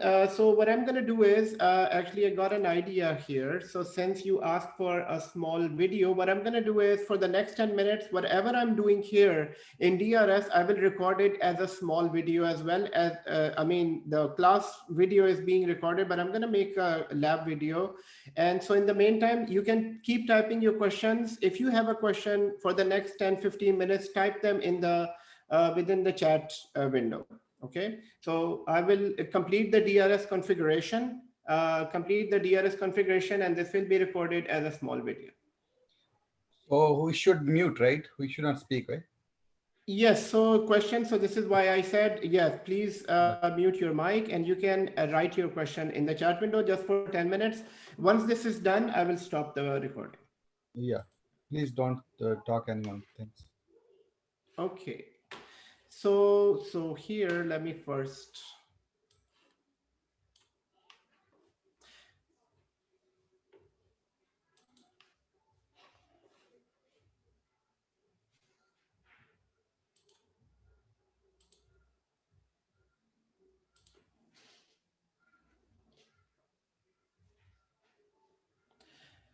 Okay, guys, here we are going to do a DRS configuration. As we already explained, the DRS is a service that monitors the complete environment, and it can take actions based on the ESXi host utilization. In order to have a DRS, what we need to have basically Vcenter. There is a requirement for DRS, and the requirement number one is you must have a Vcenter. So number one. And number two, you must have a cluster as well. So in this configuration, I don't have a cluster. I'm going to create a cluster under Toronto Data Center. So in this case, I'm just going to go to Toronto Data Center, and you need to create a cluster. So once you create a cluster, you need to provide a proper name. So I'm going to provide a name for this TORCL01, which is a cluster for Toronto Data Center. And so there is a DRS options, but I'm not going to enable that option right here. I'm going to enable that later on in the configuration. So I'm just creating a simple cluster. So once the cluster is created, the second task for after creating a cluster. So first we verified VCSA, we have vCenter. Secondly, we have a data center. Data center must be there for a cluster. And the third is that you must have a cluster. And you need to keep an eye on your recent task. Once the cluster is created, so cluster is created, it's right here. Now we need to move these ESXi hosts inside the cluster. And if you need to move a ESXi host from another data center, so that ESXi host must be moved to a data center and then to a cluster. So in this case, I'm just going to move that inside this cluster. So select your ESXi host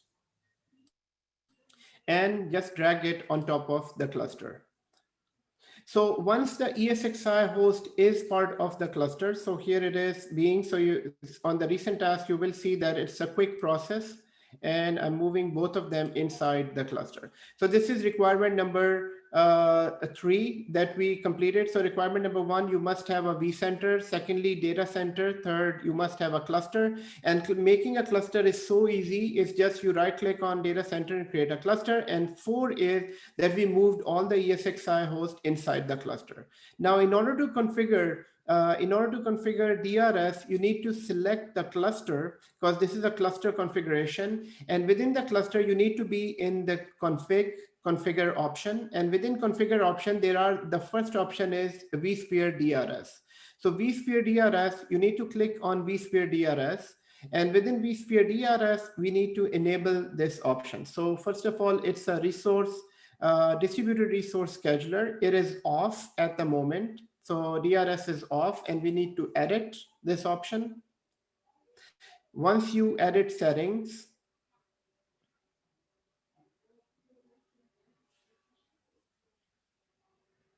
so in edit settings, here you have automation modes. So first of all, the first automation mode, first of all, I need to enable this option. And once it is enabled, here are the automation modes. So I can keep it to manual. I can keep it to partially automated or fully automated. In manual mode, we know that it will only monitor the environment and only provides recommendation. Whereas in partially automated mode, it will only move critical 1 and critical 2 machines. Whereas in fully automated mode, it can take all action for all of the VMs. So DRS automatically places virtual machines onto host at VM power on. So this is VM placement option, which is automatically there, which is available with all automation options. So VM placement, it will automatically place VMs onto the host at power on, and virtual machines are automatically migrated from one host to another, optimize resource utilization. Second thing is migration threshold. This is a migration threshold that how do you even in fully automated mode, what type of action DRS can take in this. So if it is set to on 50%, let's say you can take it, you can keep this threshold, migration threshold to this conservative mode. Conservative mode meaning less frequent vMotions. So it will see the recommendations, but it won't do all of the it won't apply, take action on all of the recommendation if it is on conservative mode. But let's say you keep it to aggressive mode, then DRS will take, as soon as it sees any imbalance within the environment, it will take an action and start moving VMs from one place to another. So in the real environment, we just keep it to in the middle. So it can take recommendation, it can wisely take these decisions. So in this mode, in conservative mode, it will take less vMotion. So here it says it's a less vMotion frequency, and here in conservative mode, DRS will only apply a recommendation that must be taken safely to satisfy the cluster constraint like affinity rules and host maintenance, and DRS will not try to correct host imbalance at this threshold. But if you take it on the aggressive mode, guys, aggressive mode is the DRS will provide recommendation when workloads are even slightly imbalanced. So here you can say it's only taking recommendation, it's only taking action to satisfy the cluster constraints. So if it is absolutely required, then it will take vMotion. Otherwise, it will keep all of the recommendation. So in the real environment, we don't keep it at conservative mode or the aggressive mode. We keep it just in the middle, 50%. So it should take decisions wisely. So here DRS provides recommendation when workloads are in a moderate imbalance, and this threshold is suggested by environment with stable workloads. So this is a default mode. We are going to keep it on default mode.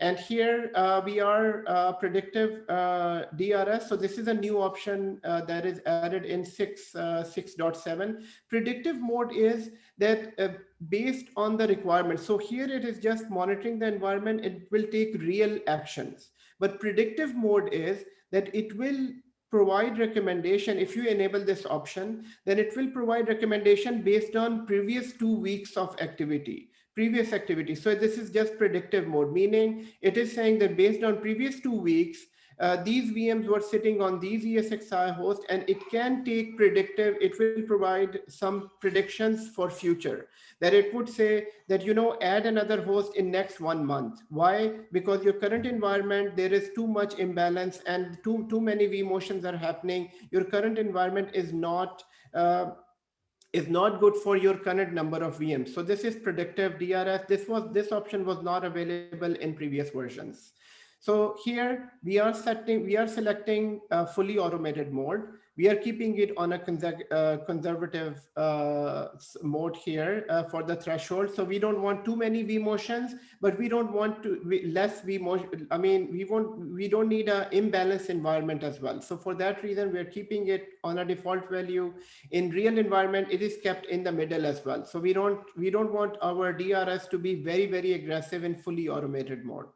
In additional options, here we have VM distribution. So if you want to enforce VM distribution, it's right here.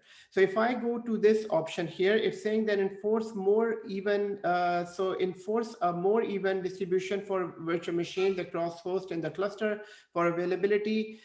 So here this will take more action. I mean, this is more properly enforce evenly distribution among ESXi hosts. So and the next option is CPU overcommitment. So we are not going to select these options. We will select them later on, these options, once we have more VMs running. So then it will be better to understand. In the power management option is the option in which you can have DRS, the power of shutting down ESXi host if that ESXi host is not in use. This option is a risky option. Companies don't utilize these options. This says, so if I enable this option in this option, so this option is, let's say, if it is set to automatic. If it is set to manual, it will only provide recommendation that, this host should be shut down. But if you set it to automatic, then what it does, then Vcenter will apply power on a recommendation produced to meet vSphere HA requirement, and and user specified capacity. So, okay, so definition is there, power on recommendation. So power on recommendation is basically if the ESXi host can be emptied and all the VMs can be moved to another ESXi host, then that ESXi host will be shut down. But again, it's a risky option. This is not used in the real environment. Only it will be used in a small environment, or maybe in an environment that is closely monitored by VMware admins. In advanced options, there are rules that we can set for all of the VMs. So this is configuration parameter. In this, we can go into, we can create a rule here. Let's say VMs. So I'm going to say critical VMs on ESXi1. So let's say I want to keep all critical VMs on ESXi1. Why? Because ESXi1 probably is my fastest or the most powerful ESXi host as compared to ESXi host and ESXi host 3. So if it is the most powerful ESXi host among all ESXi hosts, I can create a rule here, and then all critical VMs will be automatically moved onto ESXi host 1. Because in most of the environment, we have all of the ESXi hosts almost equal, but in some environment, you have some physical hosts that are more powerful than other ESXi hosts. So here, the most important thing about DRS, first of all, enable DRS, select your automation level, select your threshold, and then click OK. Other options will just keep them as default in even the real environment, but the most important decision is this. Do you want to keep it manual? In manual, if it is manual, then DRS won't take any action. It will only provide recommendation. But for our lab, we are going to keep everything fully automated so that we can see that in action. So here, I'm just going to click OK. As soon as you click OK on this, what happens is it is reconfiguring the cluster. So it is reconfiguring the cluster is automatically reconfigured, and here it's showing us all of these configuration. You can always come back and make changes to this configuration, and here you can see that these are the automation modes here, number 1, and here you have additional options. You have power management off. You can switch it on anytime on this.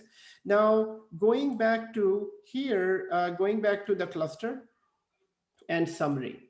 So within the cluster and summary here, you will see that a DRS is on, which is right here. And here it is saying that it is more in use.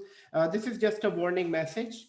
So we can acknowledge that because we were enabling the DRS option. And here it is providing us the monitoring option. So here it's saying that 35% of the resources are used. So so no VM, so no recommendation at the moment, 0 recommendation here. But later on, once we start all these VMs, then it will start taking action. So let's say if I start this VM now, so I'm going to start this VM here.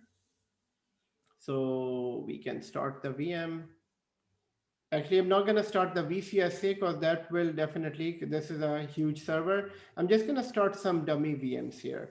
So if you want to try that in your lab, you can just right click on the cluster and then switch on DRS. So mostly you just need to select this option. Okay, guys, you can ask questions now.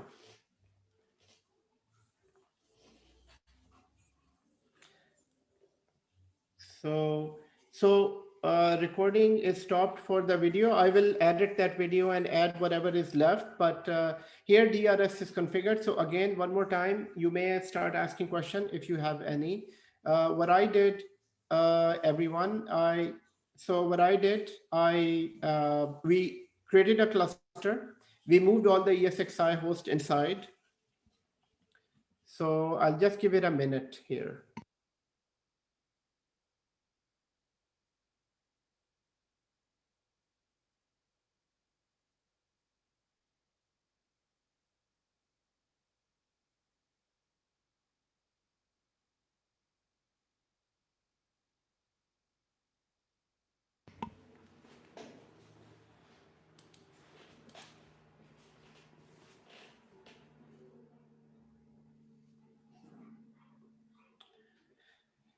So here already we have VM test Vmotion is moving by DRS. So here DRS has moved one of the VMs automatically to another place. So it did some placement here. So 2 VMs are on in this environment. If I go down here,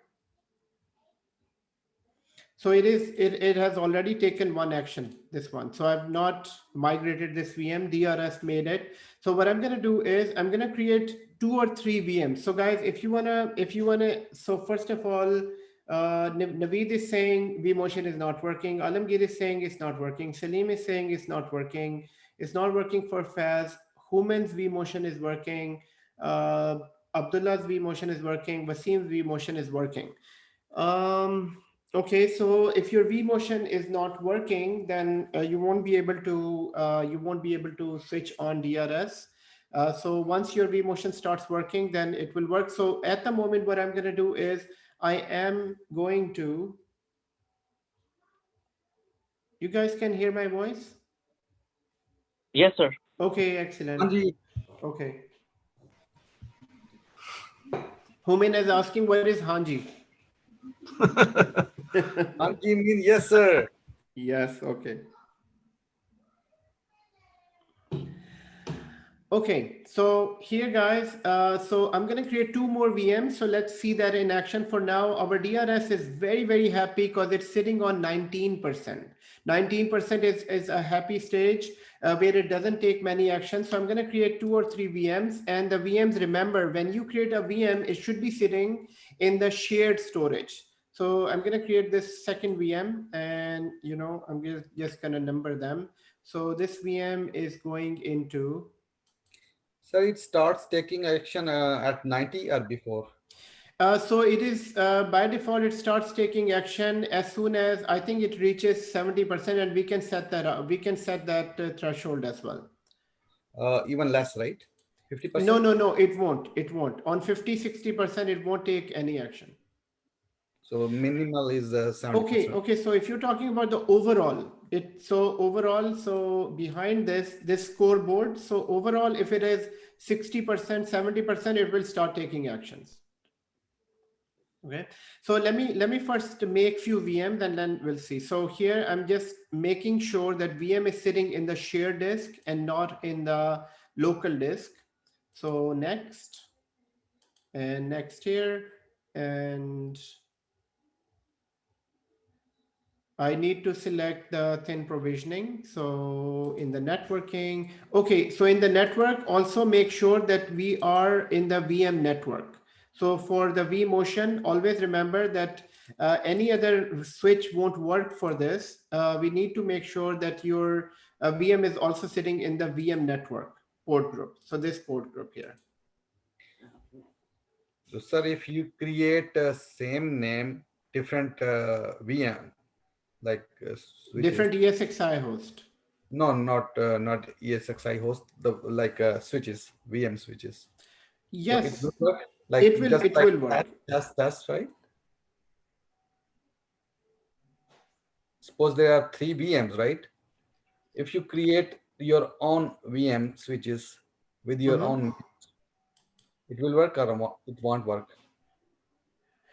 So going back to your question, if there are same name network on all ESXi hosts and the VM is sitting in that network, then would it work? Is that what your question? Yes, it will work. It will work. So so VM network, not necessarily your network has to be VM network. If it is, let's say your your network is called production. So that production port group should be available on all ESXi hosts. Yeah. Okay, that's okay. So I am going to create another VM and we'll put some load in this environment. So guys, everyone, I know everyone is busy, and by just letting me know that not working, this is kind of a little bit of disappointment because guys, you need to spend time. I mean, okay, you might have spent time. You might have spent 2 or 3 hours in 2 or 3 hours during the week before this lecture. But I would say not enough time was spent, and before the class, your lab is not ready. And to tell you the truth, my this VCSA was crashed last night. So I had to start that early in the morning. So at 5 a.m. At 5 a.m. I started my VCSA. I made sure before the class my VCSA is ready. But sometimes, there are some hiccups. You might have to do that. But this is your responsibility to make the lab ready so that you can take full advantage of the lecture. And so here, and same goes for the cloud trainings as well. You need to be on your toes in the cloud training. I mean, cloud is really, I would say it's not very difficult, but there are so many labs in there, and you need every week you need to revise your notes and everything. And guys, remember that this will pay off. This will pay off. So your struggle now will pay off at the end.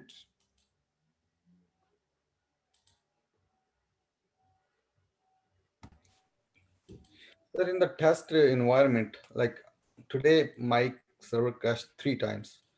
So, or VCSA. So, what about in the real environment? Does it crash? Never. If it crashes even once, it will be a high alert within the whole organization. Because Vcenter is an appliance. Vcenter is your boat where all your is everything. I mean, okay, so Vcenter, if Vcenter is down, the only problem is that that your management is off. So you won't be able to see. Your eyes are gone. So you won't be able to see your ESXi host, your VMs, your load and everything, but it won't be an immediate effect on your end users because end users are connected to VMs, those are connected to ESXi host. But if vCenter is down, yes, it will be an impact within the department and everyone would know. So in the real environment, it's really, really stable. Okay, so I have 2 VMs, guys. I'm going to start those VMs. And so in order to see that so first of all, it will do so first of all, DRS will automatically do a VM placement. So what is a VM placement? For now, the VM is sitting on ESXi02. So this VM is sitting on ESXi02. I mean, it's not on. And this VM is also on ESXi02. So why did I create both of them in ESXi02? I think, okay, so no. So this is sitting on ESXi01. So according to what we see in the cluster, this VM should be placed on ESXi02 because ESXi01 is already used by VCSA and the other VM. So there is not much resources on ESXi01. So if VM placement is working, then when I start this VM, DRS should automatically start that on ESXi02, and this should change to ESXi02. That will be called VM placement. So I'm going to switch that on. Let's see what happens. So power and power on. So once you power this on, here the power on, we can see that in the recent task right here. And as soon as this is done, and let's go to the DRS. So this is, it will place that, it should place that actually. So I'm going to go to DRS first. And in the DRS, which is the monitoring here, it is, so it will change. We'll give it a few minutes here.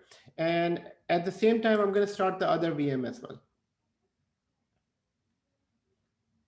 And since it is fully automated mode, we are not seeing recommendations. Because recommendation we will only see if, let's say, we will see the recommendation only when it is running on partially automated mode or manual mode. So otherwise we would have seen recommendation because it sees the imbalance and it automatically takes the action. That's why we are not seeing the recommendations here. So now I have 4 VMs on. So 1, 2, 3, 4. And there are 5 VMs. Actually, the other VM is on the other, probably on the other ESXi host. So looking at this, 15%. Now it's 8%. Yes, it is.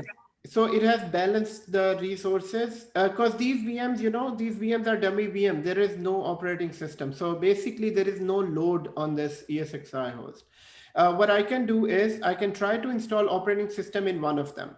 So for that, I will go to the settings. I think I do have ISO sitting here in one of the ESXi host.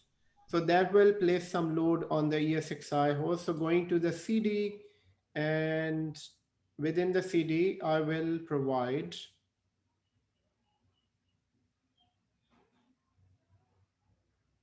yes, right here. We can provide ISO from the data store. And from the data store, if I've not copied, if I've not deleted,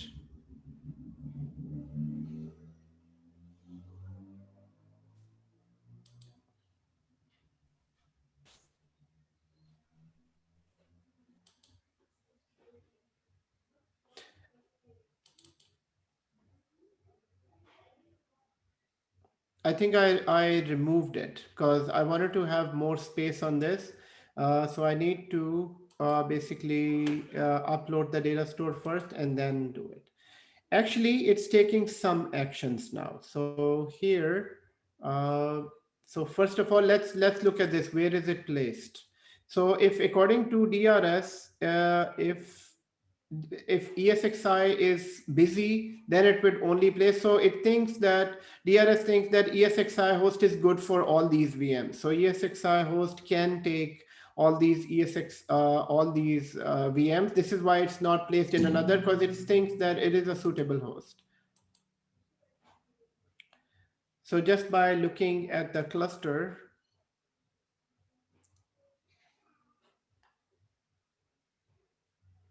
so the overall cluster is just sitting on 16%. It doesn't have to do anything. What I can do is I can just add some load on this. So I'm going to go to ISO disk, and within the ISO disk, I will upload. So go to files,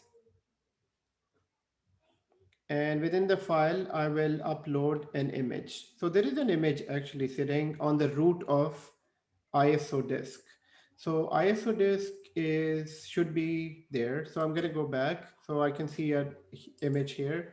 So going back to one of the VMs and going to edit settings. Oh yes, Abdullah said that I should have checked the ISO disk, and I have not checked that. So I'm going to go back to CD and data store and ISO disk. And here it is. So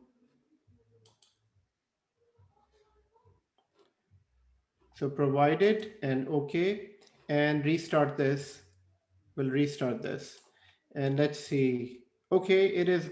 No, it's not the DRS. It's just reconfiguring the VM. And I'll just have to reset this VM.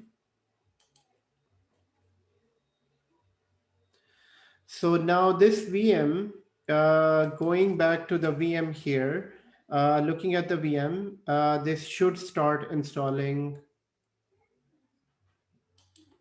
ISO on this. Sir, one question. Yes, please go ahead. Sir, how many labs are left for this VCP? Because from January 13th, our course is starting through Stanley. So how many labs are there? We have today's lecture and next lecture, and then you can complete all of the labs for labs plus training. You need to complete the training and labs for Stanley College. Okay. And I think they have a monitoring system. So if you don't, you must complete all the labs, and there will be a lot more labs than just these labs. So, okay, it's not recognizing this. So there will be a good practice for you guys as well.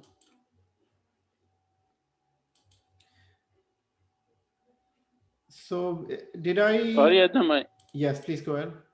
After we finished that course, they gave us certification, and then we have to do the exam? Because I remember. No. They will only provide you the voucher. So they will provide you a voucher, then you need to go for the exam.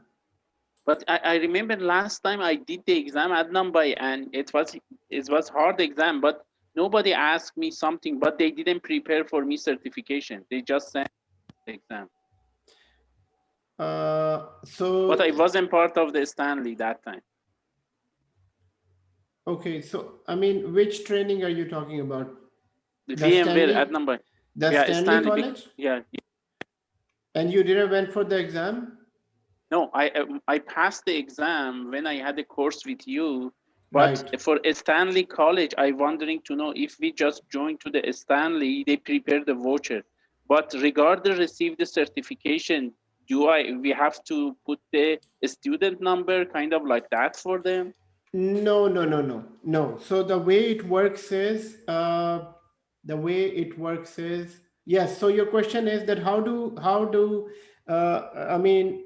do you prove that you took a training from a VMware Academy when you're taking the exam? Yeah, you're right. So okay, hold on. This is this file. I attached the disk. Why didn't it went through? Okay, so I'm gonna do that one more time here. Okay, so I think, no, with the voucher, yeah, okay, so I mean, the voucher, you don't have to prove that you have taken a training from a VMware Academy. Since you have a voucher, you can take the exam. And the voucher, you will only get it from the VMware Academy. I mean, you cannot get that voucher from anywhere else. You can get it from VMware website, but when going to the VMware website, you need to give a reference that which college you went through and where do you, and so you need to prove that to VMware. But since you have already taken a training from VMware Academy and they will provide you a voucher, since you have a voucher, that is your basically a proof that you have taken a training from VMware Academy. Okay, but from your side, how many labs are left? From my side, how many classes are left? So this one and the next one, that's it. Oh, okay, all right. So yes. Simple question. Yeah, please go ahead. Have taken the admission, whatever. After that, they will provide us the voucher. So I don't know. It will cost us more. Or it's included in the fee. It's included in the fee. So that's the good thing. That is the good thing, because the fee that you are paying is basically for the voucher, and the exam fee is a lot more than this. So basically the real requirement for the voucher for the exam is that you must take a training from VMware Academy, right? And wherever you go in the VMware Academy, this training is anywhere from $1,500 to $3,000. Okay, so Stanley College is the only college in the world that is providing this voucher for $350 or whatever the amount that you have paid, because no other college is selling that voucher. So whatever fee that you have paid, they will provide you the voucher. Oh yes, this voucher is 75% off. So you still have to pay, I think, 25%.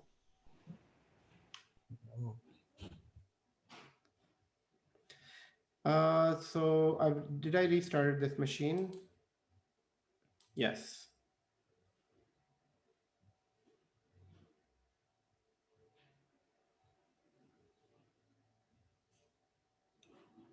So Abdullah is saying they will provide voucher with which you can book the exam. So Abdullah, does that mean that they don't have to pay 25%? This voucher is 100%? No, sir. This voucher is 70% or 75%, and 25% you need to pay. Yes. Or 30% you need to pay. Yes, which is still less than $3,000 that you pay for this exam. And this exam has a value. The VCP has a value. This will pay off at the end. So guys, I've started this VM, and there is a Windows installation going on this. So there should be some load on this ESXi host. So going back to our cluster, let's look at the host. And within the cluster, there is still 11%. So I think our environment is going really good. I mean, so guys, here we need to understand, since this is a cluster, now cluster is taking the combined resources of both of the ESXi host. So it's not taking as this one ESXi host. So it's taking the combined resources of all ESXi hosts. So at the moment, so this is why it is still sitting on 11%, because there is still ESXi2 has a lot of resources that are not in use. So, and in here, there are no recommendations and not anything else. So for that, we need to put more load on it, but DRS is working. Okay, so we'll leave that here. And what we'll do is we'll take a 10 minutes break. Right after the break, we'll understand HA and we'll enable HA. Now, once we enable HA, that would put more load on this, and then we'll be able to see probably more action through DRS. Oh, there is a total 1 Vmotion migration at the moment. So in the meantime, guys, in the 10 minutes break, maybe take a break, freshen up, or maybe try to go back to your good snapshot. Guys, remember we've taken a snapshot. I think your snapshot doesn't include Vmotion. So this is why you all have a problem. So later on, we will see. So maybe we'll try to fix that at the end of this lecture. Okay, guys, let's take a 10 minutes break here. And right after the break, we will continue. So Yes, go ahead. Yes, please go ahead. So I'm really frustrated because, every time, sir, after connection with the AD, there was a crash, and I have to go back and I have to again configure the AD, and it doesn't work properly. So I'm really frustrated, sir. Okay, no problem. So can you hear me? Yes, I can hear you. Can you hear me? Yes, sir. Okay, so yes, I can hear you. I'm really frustrated with this VCSA. To be honest with you, sir, I did it many times, but it was crashed, and I had to revert back to the old snapshot before joining AD. So now I'm unable to join AD at all, sir. It doesn't give me any. Yes. It doesn't give me any options, sir. So yes, Faz, listen. Faz, it's fine as long as you can bring it back on. I mean, you said it yourself that as soon as it starts working, then you connect it to Active Directory, then it crashes, then you bring it back.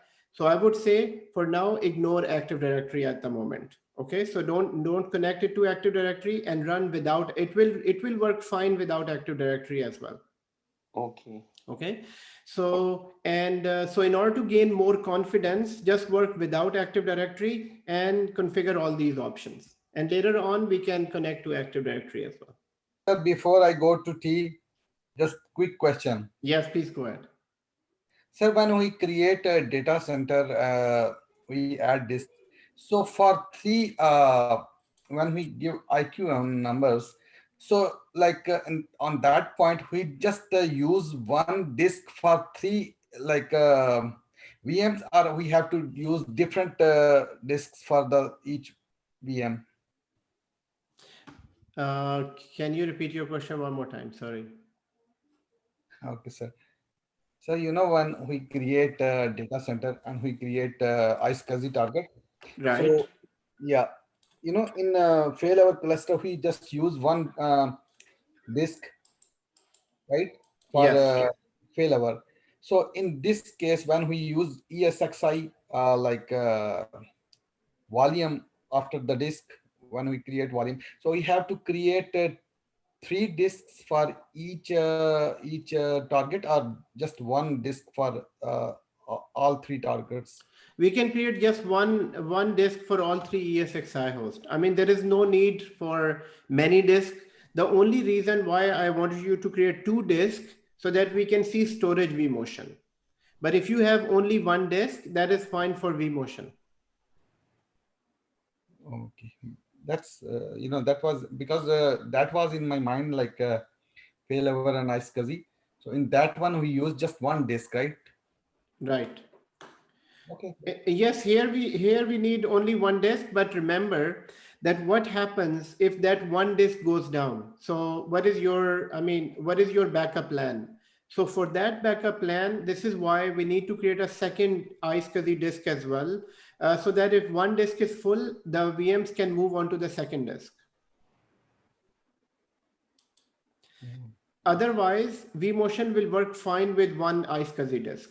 But then you have to give 3 VMs, like if there are 2 disks, you have to give access like 3 VMs to those 2 disks, right?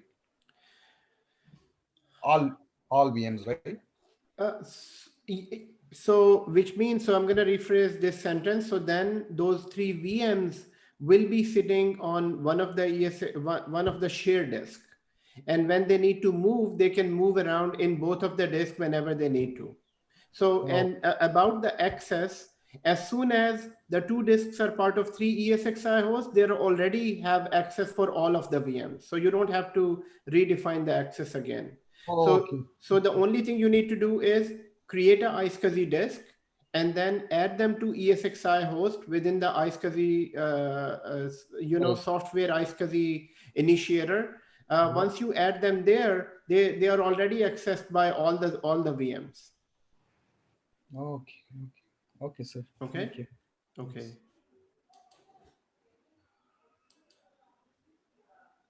Okay, guys, let's go for a break, and right after the break, we will start. In the meantime, I'll install Windows on the second VM as well, just to have some more load on this.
Hello, everyone.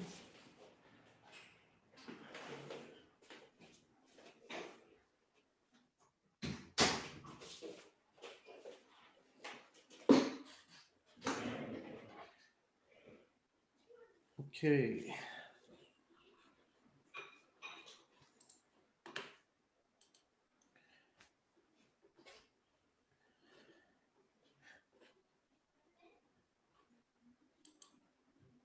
So please type yes in the chat window if you're present. Okay. So our cluster is doing well based on the two ESXi hosts. I'm going to go to whiteboard and let's understand this. Sir, technically, what I understand is you move that ESXi host into the cluster. Yes. So, sorry, sir. Sorry. Why did you do this? What is the reason behind? Yes, the reason is just like in failover cluster, you have to have different nodes, right? So you have node number 1, node number 2, node number 3, where you can load balance the files or the folders. Here you have to have these ESXi hosts in the cluster so that DRS can move resources among these ESXi hosts. Okay, so without moving the ESXi host into the cluster, we cannot set up this DRS?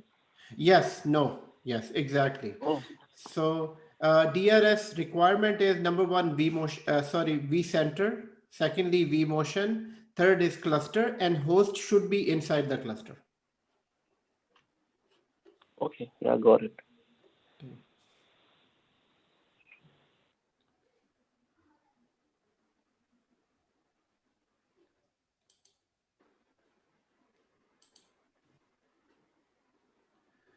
Okay. Okay, so just a second here. I'm just looking for the whiteboard here.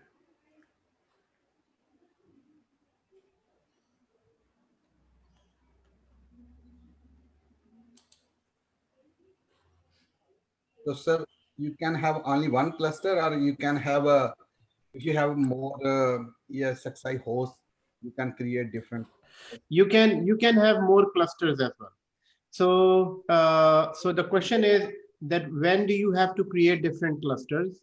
So you can have, so let's say in Toronto data center, I have only one cluster and I can create more cluster and I can add more ESXi host. Let's say if in my organization, I have 10 ESXi hosts, I can divide them in 2 clusters. So one cluster for 5 ESXi hosts and the other cluster for other 5 ESXi hosts.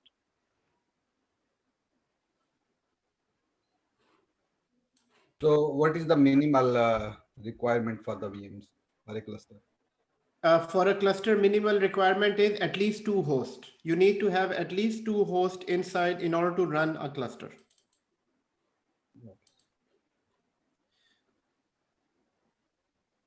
Okay, so here,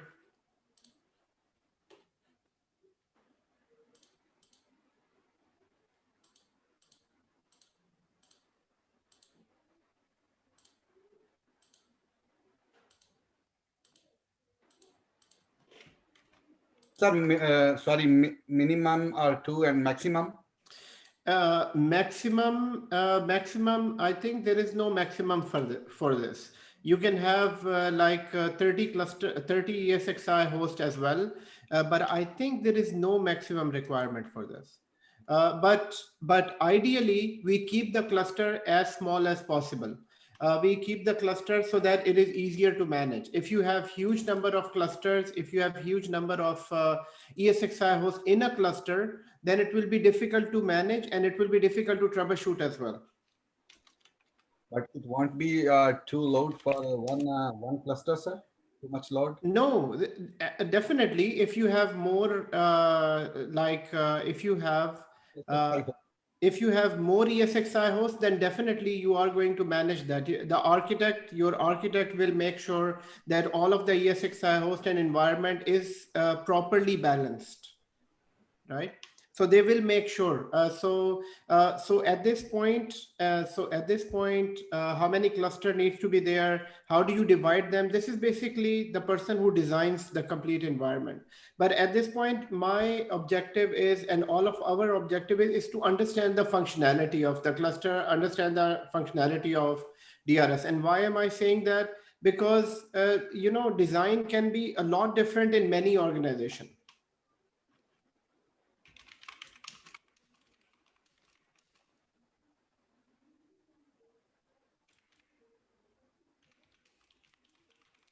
So let's say if I need to know minimum amount of host, so a minimum amount is 3 and maximum, we needed to know the maximum amount of host in VCSA cluster.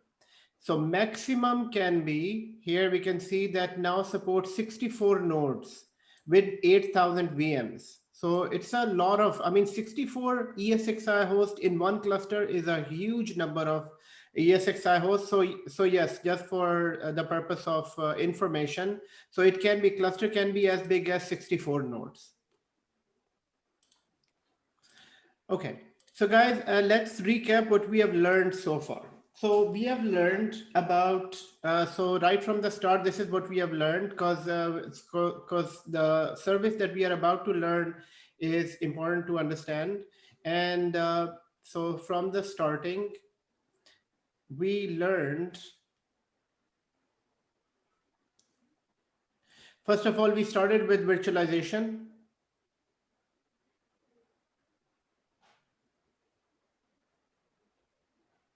Okay, virtualization, and within virtualization, what we did, we learned that virtualization is based on hypervisor. Hypervisor is basically a software that can divide CPU and RAM for other, and it can be used for other systems as well. Hypervisor, right from the start, we knew that hypervisor is of two types, type 1 and type 2. Remember? So type 1 hypervisor and type 2 hypervisor. Type 1 hypervisor directly works on hardware, right? And type 2 hypervisor requires the hardware and the operating system. So we all remember that. So type 2 and type 1 hypervisor. Now, examples of type 1 hypervisor is ESXi host. ESXi host is a type 1 hypervisor because on a physical host, we directly install ESXi host, and then ESXi host, we start making virtual machines. This is called type 1 hypervisor. What is type 2 hypervisor? Type 2 hypervisor is a VMware workstation. So VMware Workstation is a type 2 hypervisor in which on a server or on a host machine, what we do is on the host machine, we do need an operating system, and then we can utilize the hypervisor. VM Fusion also, sir. VM Fusion is also a type 2 hypervisor, yes. So Workstation, Fusion, and basically VM Fusion is for Apple Mac machines. Fusion is not for, so it's exactly like Workstation, but Fusion is for the Apple machine or Mac machines. So in this type 2 hypervisor on which is VMware Workstation, so I'm just going to write here VMware Workstation, we install an operating system. So this is an operating system. It can be Windows or Mac, and inside we install VMware Workstation. So inside that we have VMware Workstation, and inside we have VMs. So this is a workstation. The workstation. So this is what we already know. And then in order to maintain this environment, what we did, we downloaded 2 software right from the beginning.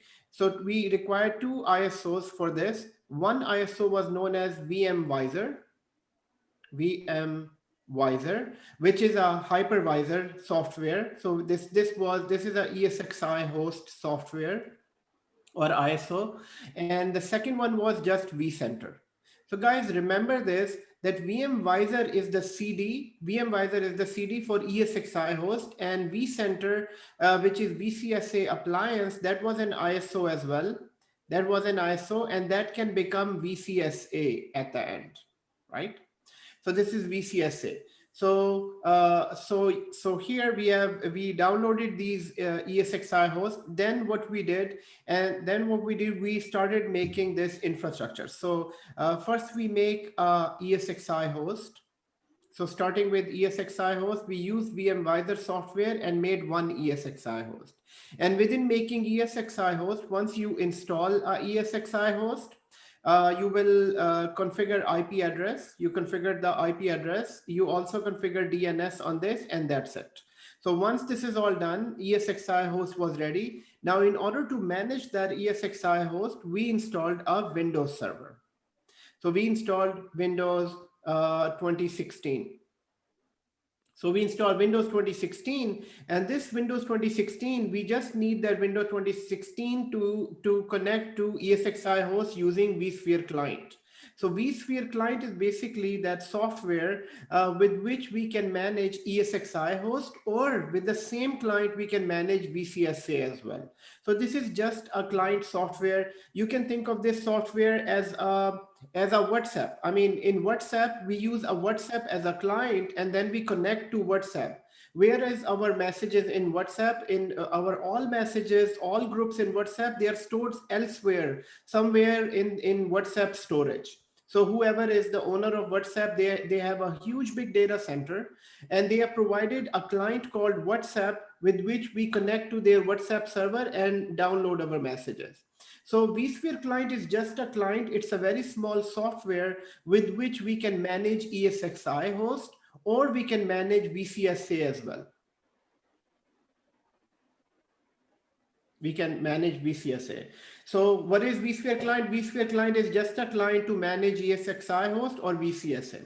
So after this, what we did, we expanded our network, and then we installed another ESXi host. So we installed one ESXi host and second ESXi host. Guys, why am I repeating this? Because I am repeating this because so that we can gain some confidence that we have learned something in VMware.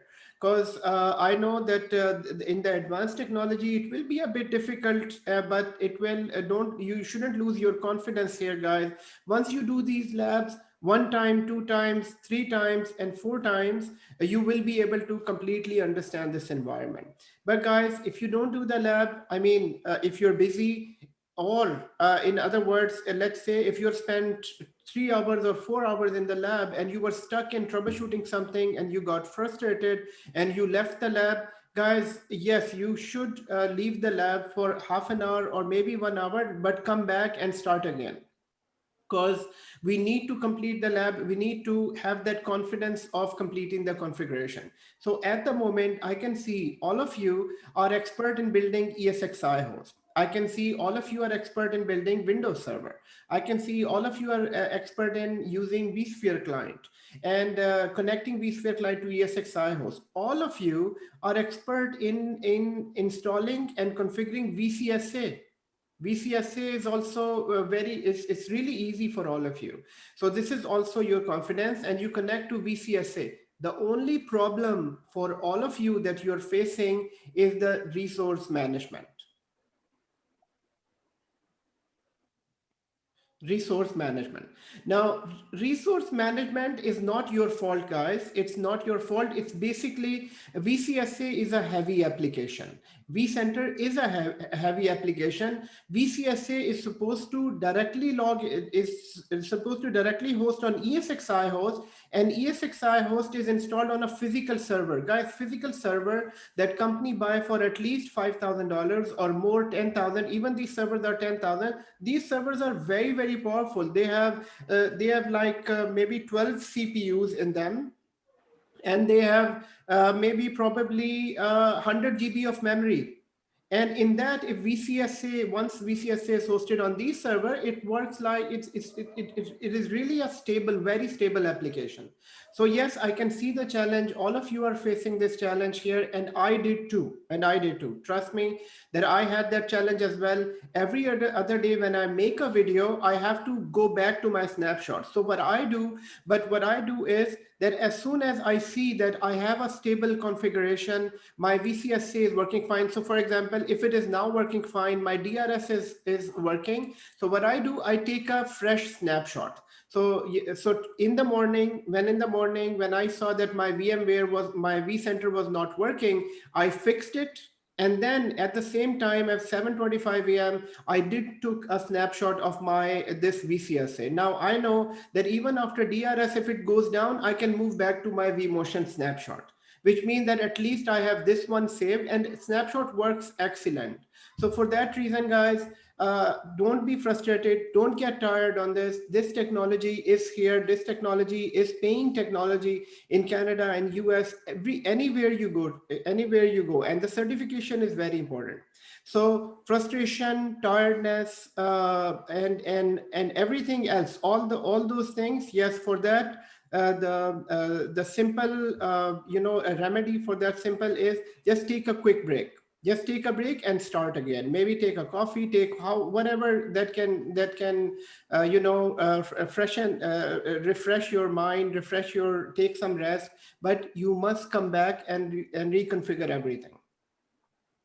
Okay, is that doable, everyone? So please reply back in the chat window if that is doable. Trust me, this is a really, really good technology, and the things that we have learned here, guys, the things we have learned, these are all job focused training. You can think of this that if I would have went with whatever we have decided that we just need to do MCSA.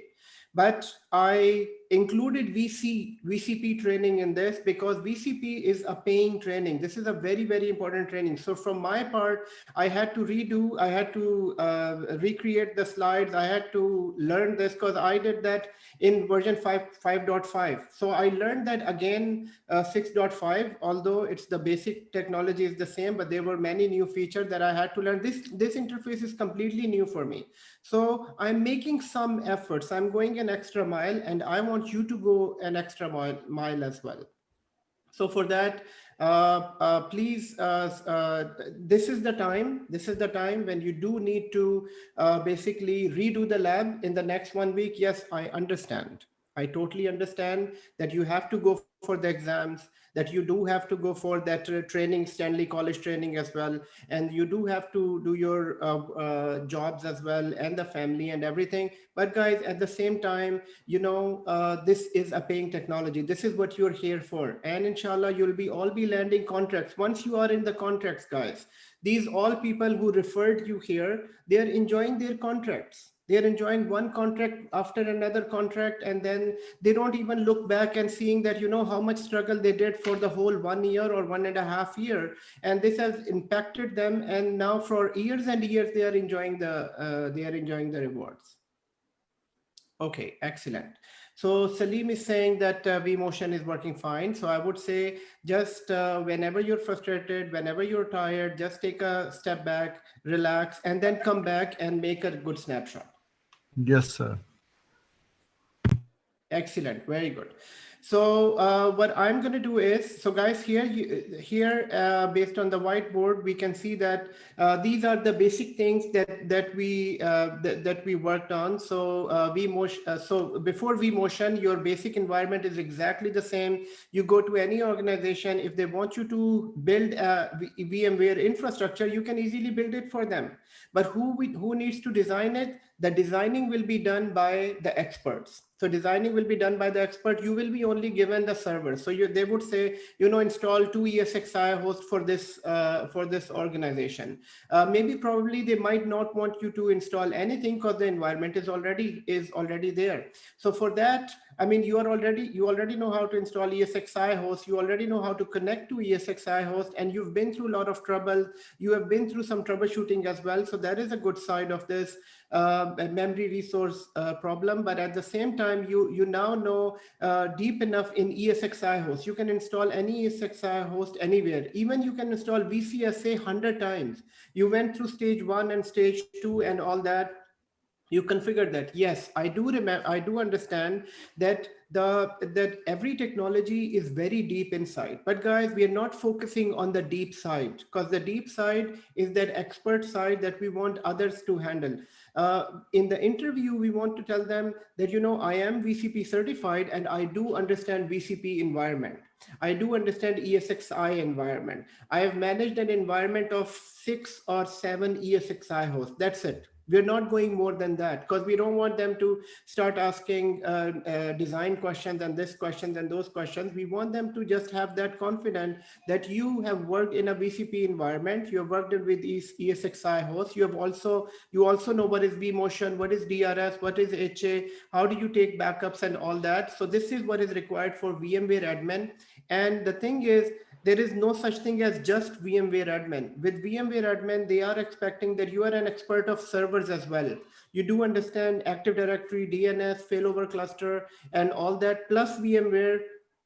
And on top of that, we are learning the cloud technologies. So that will, inshallah, will create a full circle. And this will definitely, right after the training, all of you will be able to get a contract. But my expectation is honesty with the task, honesty with this, with whatever we are doing. And honesty is that if I am able to put time here, if I am able to, you should be able to put time on your time as well. So other than these 4 hours or 8 hours of class, you need to put 8 hours on your side as well, as you promised right from the beginning. And this is required, guys. This is required. In the beginning, I said that talk to your families, you know, for 1 year, I'm busy. Do not give me any extra tasks. I know that I have a family too, and I have to do all that as well. So it's not too late. Again, I mean, you need to have rest too. You need to have rest too. Without resting, you won't be able to understand this. Okay. Anyone has any questions, any doubts here? You may ask, please. Okay, everyone. Okay, very good. So everyone, what are we doing? So now, so with the base configuration, this is the base configuration, what we have discussed. This was the base configuration, and you are able to understand the base configuration. On top of this base configuration, what we did, we started building our infrastructure. So we started building our VMs. We started building our infrastructure as this. So this is my server number 1. This is my server number 1. This is my server number 2. This is my server number 3. Here we have Windows Server. This one is Windows Server. These are 2 ESXi hosts. Then within ESXi hosts, we have VMs. That's the main purpose of ESXi environment, to manage these VMs. So you don't have to buy many physical servers. So instead of buying physical servers, you just create these VMs. So here I have all these VMs here. And these VMs are also on this ESXi host. Then once these ESXi hosts are created, then we needed a shared storage. For a shared storage, we used an iSCSI here. But instead of iSCSI, we could have, in the real environment, it will look something like that. So I'm gonna go to, I think Equalogic. Okay, so we can go to Dell storage, which is, I think, Equalogic storage. So here.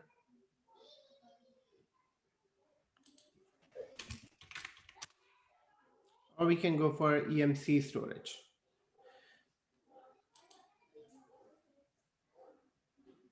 So EMC is a different organization, and Dell is a different organization. So for that reason, it is not showing me, because I am looking for. What was the model number for EMC storage?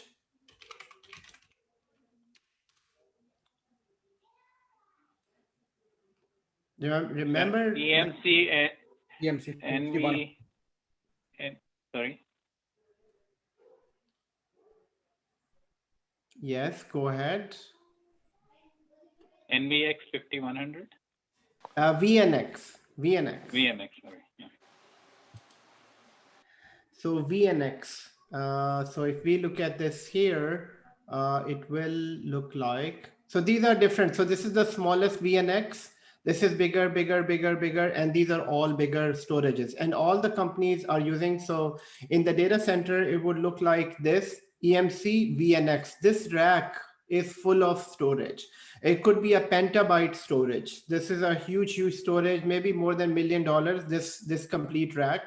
The smallest storage is like $10,000. So anyways, with EMC, they have specialist EMC. They will come, they will fix it, they will do everything. They will provide you a disk. That's it. So once we get that disk, we will connect to our ESXi host, and that we know. So in order to connect a this EMC storage, so why I'm here, I wanted to take a picture of this. So here, and we put it here in our lab. So in reality, this will be your server. There will be within the data center, there will be a storage. And from this storage, we will be connected to the number of desks. So there will be an admin. There will be an admin person that is managing the storage. So this is EMC admin that is managing this storage. And we are here sitting here as VM admin. So there is system admin. So the roles are system admin, this is the admin of Active Directory. So this system admin might be different from VMware admin. So now we have upgraded ourselves, since now we are VMware admin. So VMware admin is actually considered better than system admin, because system admin only knows about servers. Main responsibility of system admin is AD, DNS, and all the infrastructure services, failover cluster. So failover cluster and also the NLB. Sorry. DHCP. Yes, exactly. DHCP. So all these services are under system admin, but VMware admin is considered a person that can manage this complete environment. So this person should be able to understand ESXi host, vCenter, should be able to understand Vmotion, configure Vmotion, and then DRS. So we all understand these concepts, guys. So, I mean, is it difficult to understand DRS? No, it's not. It's just a manager that will automatically load balance all the ESXi hosts, all the VMs on these ESXi hosts. It has 3 automation levels, and it has 2 threshold level, conservative and aggressive. So, I mean, it's not very difficult. When you go for interviews, we will have all these summaries prepared, but at the moment, guys, at this point, I want you to do the practical. I want you to do the labs, because labs is you won't have time for the labs at the end. We will have a lot of time to learn these concepts again, because we will make these summaries. We will prepare summaries for everything. And also we will have interview questions. So you will have a lot of vocabulary to go through. You have a lot of documents to go through, but the practical time you won't have. Because the practical time is only this time, because this is the only week this was the only week when you had to do the Vmotion, and this is the only week when you have to do DRS, and you have to do HA and FT as well. And next week, probably the cloud will start. So the next week, in the next lecture, we need to go through update manager and the recovery services, 2 things there, and then overall review. And the next to next lecture is Azure. And then you don't have time to do this. So this is the only time when you have to do all this. So I would say that take out some time and do this. And about the Stanley College Labs, yes, Stanley College Labs has a lot of things to do. You need to complete the lab, you have to do the concept, but you will have to do it for the sake of doing it, because without completing the labs, they won't give you a voucher. So there are so many things involved in there. So you might not be able to fully understand the concept unless you fully go through the video and all that. You will learn there as well, but you won't get this quality time that you have now. Sir, I have a question. Please go ahead. This is Stanley College classes. It's up to us whenever in a day we just go on the portal and watch the class and update them. How it works? Any idea? Yes. So Stanley College class, they have, I think, around 11 or 12 lectures. So each lecture, at the end of each lecture, there are labs. There is a quiz, actually, by the way, after each video. So those are video classes. So video, quiz, and lab. So so this goes for 12 lectures. You can complete them in 2 weeks. You can complete them in 4 weeks, 8 weeks. It is all up to you. As soon as you complete it, and as soon as there will be an instructor assigned to you who will be looking at your labs when you're doing it, or who will be keeping an eye on this, that if the student is doing it, he will make sure that all the labs are completed. So you will inform him. As soon as everything is complete, he will provide you a voucher. Sir, great, it thanks. will be recorded lectures, or they will be live lectures? No, recorded lectures. All are recorded lectures. Anytime you can go, right? Okay. You can take them anytime, yes. Sorry, Adnan, but I have a question. Yes, please go ahead. If for the exam, if we're gonna go with Stanley College, we have to prepare just the DOM. If they prepare the voucher, if it means if we do the DOM, we are successful, or no, it's different. No. You dumps are the key. From the Stanley College lecture, yes, you will. I mean, just like all of the trainings, it will give you around 20% for the certification, but 80% you will get it from the dumps. Okay, so guys, here let's understand our role. Our role was system admin before. Now, since we are VMware admin, now we are responsible for this environment. In order to get a shared disk, you will send an email to EMC admin, the storage admin. Basically, these are called storage admins. And this is exactly what you need to remember the scenario, guys. If you're not making it in your notes, make a rough picture, make just a rough picture of the same environment. Yes, please do not just rely on what I am doing here. Yes, this will be part of the notes. I will be uploading it, but if you just make it on a rough page, like 3 servers and the role of this and role of this and role of this, guys, this goes into your photo memory. So I want it to be stored in the photo memory. Sometimes students told me that in the interview, when they asked us, then they got the knowledge back from the photo memory. So photo memory is very, very important. This is the role that we need to understand, that here we have a system admin who's responsible for all this. It might be that it's a medium-sized organization and you are the VMware admin. They want you to manage this environment as well. So this is actually a plus being a VMware admin, that you're also expert in handling Active Directory and all these services as well. Now, in order to get a storage, what you will do, you will send an email saying that, I need 100 GB disk. I need 100 GB disk for my VMware environment. The email goes to EMC admin. The EMC admin will go into the server and will carve out a disk, which is known as a LUN, logical unit number. And logical unit number is nothing but a disk partition. So this is just a disk partition. And you will create a disk partition, and then he would send it back to you. An email goes back to you saying that, I've created a disk for you, and this is your IQN number. So he will provide you an IQN number for the disk.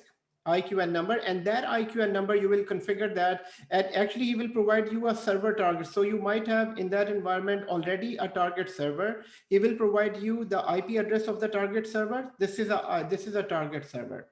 Now this storage is pure SAN. This storage is pure SAN. This is not iSCSI. Whereas iSCSI, the one that we are using, this is called iSCSI. In iSCSI, the storage side is target and the client side is initiator. Whereas in the SAN, it's a little bit different, but in the SAN, it is all about you're connecting to the SAN IP address. So they have something called a WAN. They have worldwide name, WWN. They have called WWN. WWN stands for worldwide names. But guys, this is all part of storage. So remember that in the dynamic, within the dynamic discovery, we use an IP address of the target server. When they provide you from here in the email, they would say, this is the WWN of your disk, and you will go into the ESXi host, you will just configure it. And even if you're not able to configure it, you will get help to get this configured on ESXi host. Okay, so ESXi1 and ESXi2, these are two ESXi hosts. Here, I just wanted to give you a quick roles, how does it work in the real environment. So you're a VMware admin, you're responsible for this. In order to get the storage, you send them email, they will create a disk for you, and the disk is right here. And all you need to do, go into your ESXi host and connect the disk here. And then once the disk is connected, then all these VMs will be stored. You need to move those all VMs into this shared store.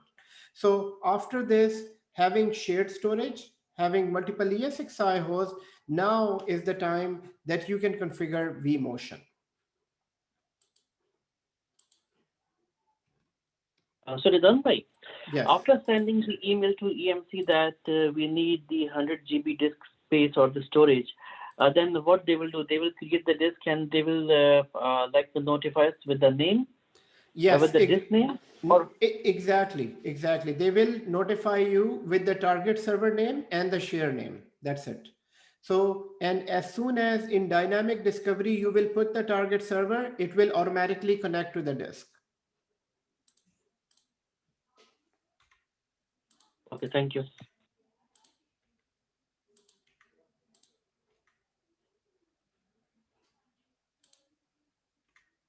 Okay, so here now, since you have a shared disk, and so guys, at the moment, I want you to become an expert of iSCSI storage. Okay, even if you're not an expert of SAN storage, it is fine. But at this point, I want you to be fluent with iSCSI storage. This is why I provided a video for a Windows iSCSI, and also I provided a video for OpenFiler iSCSI as well. All you have to do is to just repeat those labs, and then if I say, so if I ask you to create a disk from OpenFiler, you should be able to create it. If I ask you to create a disk from the Windows iSCSI, you should be able to create it. Now, ideally, if we have time, then I will take practical exams from all of you at the end of the training. But since we are running after our goal, we need to catch the market before it closes in next few months. For that reason, for now, I'm spending more time on understanding and labs instead of exams. Later on, we will create a huge big lab, and I will take an exam, and I will ask you exactly, create 3 ESXi hosts, create 3 shared disks, and you should be able to create them on your own. Okay, so then comes, after this basic installation, then comes Vmotion, guys. So Vmotion, what are the requirements of Vmotion? Number one, Vcenter. Number one, so there are hardcore requirement. Number one, Vcenter, you must have a Vcenter. And number two is 2 or more ESXi hosts. I hope that you're writing that down. Even if you have already written that down, I want you to remember that. So Vcenter, 2 or more ESXi hosts. And number 3 is that you must have a shared storage. So shared storage. And number 4 is CPU requirement. CPU must be Intel or AMD. So ideally, it should be all same CPU, right? It should be all same CPU. And the next one, so Vcenter, 2 or more hosts, shared disk, and CPU Intel, and also same network port group. So same network port group.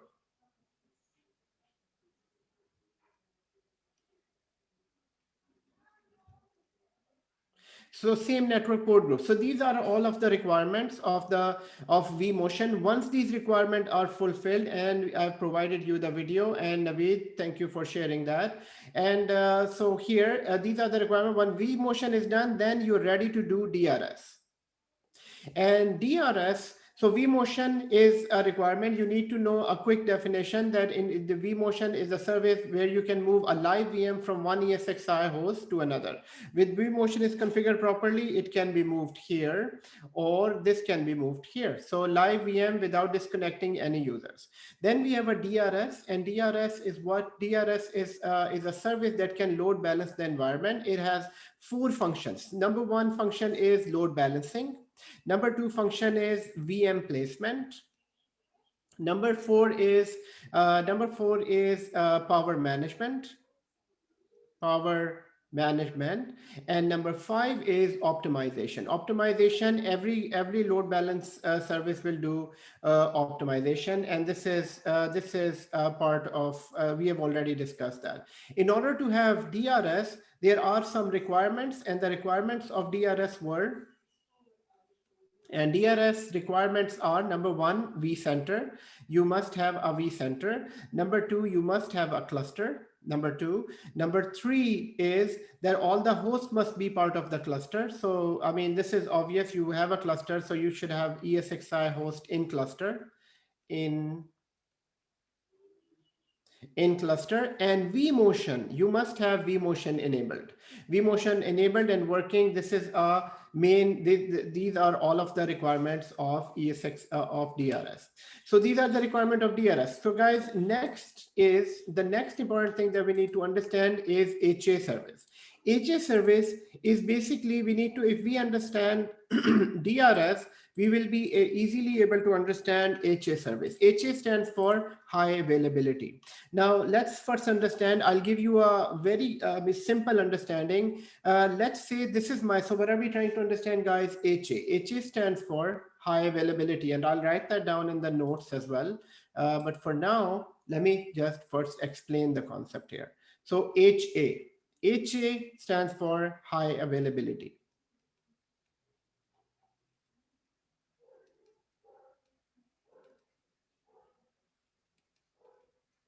High availability. Now in high availability, what it does, if one host completely crashed, then all the VMs will be restarted on the other ESXi host. So the main definition is, if any ESXi host crashed, all VMs on that ESXi host will be restarted on another ESXi host.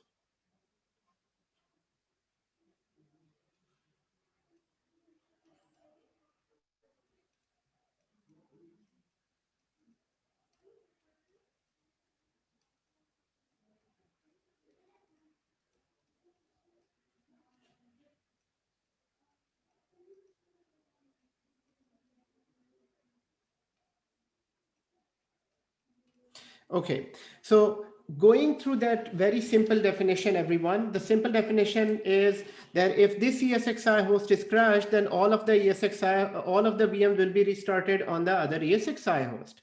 Now, it's not a difficult concept. It's a concept. I mean, it's a concept from our real life. Let's say you're traveling in one car. If your car is basically not working, if the engine goes down, then how do you travel? How do you move from one point A to point B? Then definitely you'll have to move all your passengers into another car. So this is what DRS. If this car is down, then all you need to do, move all the people who are sitting here, just move them in the other car and go to the end point. So this is what DRS does. So DRS protects us from server crashes. Now, if you don't have DRS, then what? If you don't have DRS, everyone, then what happens? Sorry, if you don't have HA, then what happens? Then if this ESXi host is crashed, then all these VMs are crashed too. So this is crashed, everything is crashed. Then how do you fix it? You must, the next day you will come, you will fix this host and then bring these VMs up. Now, if this is crashed, DRS cannot do anything. You must have HA, because DRS only works with a live ESXi host. So DRS, yes, Mr. DRS is here and Mr. DRS is monitoring the environment. But if this ESXi host is down, then DRS cannot do anything. So you must have some technology that can bring these VMs back automatically. So what it does, then HA is that technology. In HA, once it is enabled, so what it does, as soon as this ESXi host goes down, now why would it go down? Maybe it is the CPU reached 100%. Maybe CPU reached 100%. Maybe there is a hardware failure. Maybe the server got heat up. So due to heat up, if the server is heated up, in that case, the server can go down as well. Maybe the disk is full. maybe the disk is full. So these are all of the reasons why a ESXi host can go down. Guys, this is why these physical servers where ESXi, this is why companies don't hesitate to buy expensive servers for ESXi host. Why companies can easily pay $10,000 for one server, because ESXi host is very, very important server. The server that you buy for $10,000. So what is our favorite server, guys? Our favorite server was DL380. excellent. So DL380. Guys, DL380. So these server, when you buy the server for $5,000, guys, it has 2 power supplies in this. It has multiple CPUs in this. It has multiple cards in network cards in this. So it has everything redundant, everything multiple. So it will be very rare that this server will go down. There can be one power supply goes down, but the other power supply is available. If one goes down, you will get an alert and you will fix it and then replace this power supply. But let's say if this power supply went down 2 weeks back and you never did anything, then and the second power supply also went down, then it will be on you as a VMware admin that why didn't you fix the first one when it went down? Because you will get an alert if one power supply is going down. And for this very reason, sometimes you as a VMware admin or a system admin, you will have to go to the data center and just have a quick round on the servers. So we sometimes as a system admin or a VMware admin, you will go down into the data center and just look at the servers if there are any red lights on the server, because sometimes the monitoring system doesn't give you everything. So sometimes you do have to go to the data center, just have a quick look at this rack and this rack and this rack, so that if there are any red lights, you should know and you need to fix them on time. Okay. So guys, here, if the main purpose of HA is in case ESXi host goes down, then what it does, it will basically, so once ESXi host goes down, it will restart these VMs. So it won't move the VM. HA cannot move the VM, but what it does, it restarts these all VMs on the other ESXi host. So in this, so these VM, basically, you can say that these are moved, but they are not basically moved. They will be restarted in the other ESXi host, guys. So this ESXi host goes down and HA will restart them in the other ESXi host. Now there is one problem with this. The problem is, since these VMs are restarted on another ESXi host, VMs will come back, but users will be disconnected. So users will be disconnected. Let's say when the VMs were sitting on this ESXi host, there are 2,000 users connected to these VMs. But since it is crashed, so there is these users were all connected to all these VMs when the server was alive. So when the server was alive, all these users are connected here. So now HR can help you bring these VMs back immediately. I mean, maybe in next few minutes, because guys, remember the word restart here. The word is restart. It will, as soon as the server crashes, it will restart these all VMs. It will restart all these VMs on the other ESXi host. But since they are started, users will have to reconnect again. Users will have to reconnect again. They were disconnected. They will have to reconnect again. But the biggest advantage is that that instead of hours and hours of downtime, HA has saved you from that hours of downtime. Because if you don't have HA, then this server is crashed. Probably this might take maybe 10 hours to rebuild the server and fix the server. But since HA was there, this server is down, no problem. So server will be down and all of these VMs will be started on the other ESXi host. So let's say you have 5 other ESXi hosts and all these servers will be restarted on the other ESXi host. So some VMs will be here, some VMs will be here. So this is what is known as HA technology, high availability. So in this, the problem is, so interview question is, what is wrong with HA? So first of all, HA is a technology. If the server crashes, all the VMs will be restarted on other ESXi host. The problem is that all of the users will be temporarily disconnected. So if all of the users are temporarily disconnected, they'll have to reconnect again. So all of these users will have to reconnect again to these servers. Now, is there, so I'll take your question. Now, is there anything that you can protect even from that? Yes, guys, for that we have FT technology. For that we have FT. So if you need to, if you don't need to have disconnection, then we can use a technology called FT. FT is known as fault tolerant. Fault tolerant, I think. Fault tolerant technology. So fault tolerant technology is that even if server goes down, that VM that is protected with fault tolerant technology, that VM won't be disconnected. So that user will still be connected to FT technology. So HA will save us from the risk of disconnection of hours and hours of troubleshooting. The VMs will be restarted. The problem is all the users will be disconnected. But let's say one of the VMs for your organization is really critical. So this VM was really, really critical, and you cannot even afford a 1 minute of downtime or maybe few seconds of downtime. And what type of VM can that be? Can anybody give an example? What type of server cannot afford even seconds of downtime? Web server. Data center. Merchant server, a web server, and e-commerce server. Banking server, sir. Banking server also. Exactly, banking server. So banking server is a very close example, even e-commerce server. So banking server where you have customers connected to that banking server, and there are millions of transactions going on to this server. So you cannot even afford seconds of downtime, because if this is down, then the transactions that are in between the user and the server, they'll be disconnected. So this type of server, we provide FT service.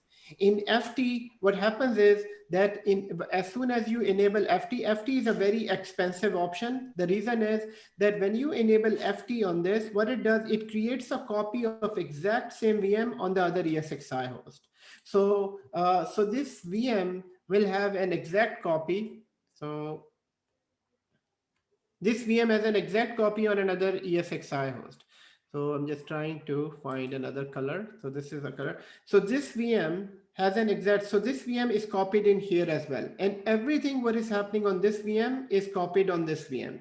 So in other words, so this is like primary and secondary copy. So primary means that everything what is happening, so this VM will always be up to date. This VM will always be up to date with the other VM. So if other VM goes down at any point in time, what happens is that, so this VM, when you enable FT, so first of all, FT, we need to enable it per VM basis. HA, it will be enabled on this server, on this environment once, and it will be enabled for all ESXi hosts. But FT is enabled per VM basis. You can select, I need to enable FT on this one and only on this one. Why? Because guys, this is an expensive option, because this VM will be copied first onto the other ESXi host, and everything what is happening on this VM will be copied onto this VM. So this is the only way to basically, this is a replica of this VM. So if this VM and this ESXi host goes down at any point in time, users will be automatically connected to the other VM on the other ESXi host.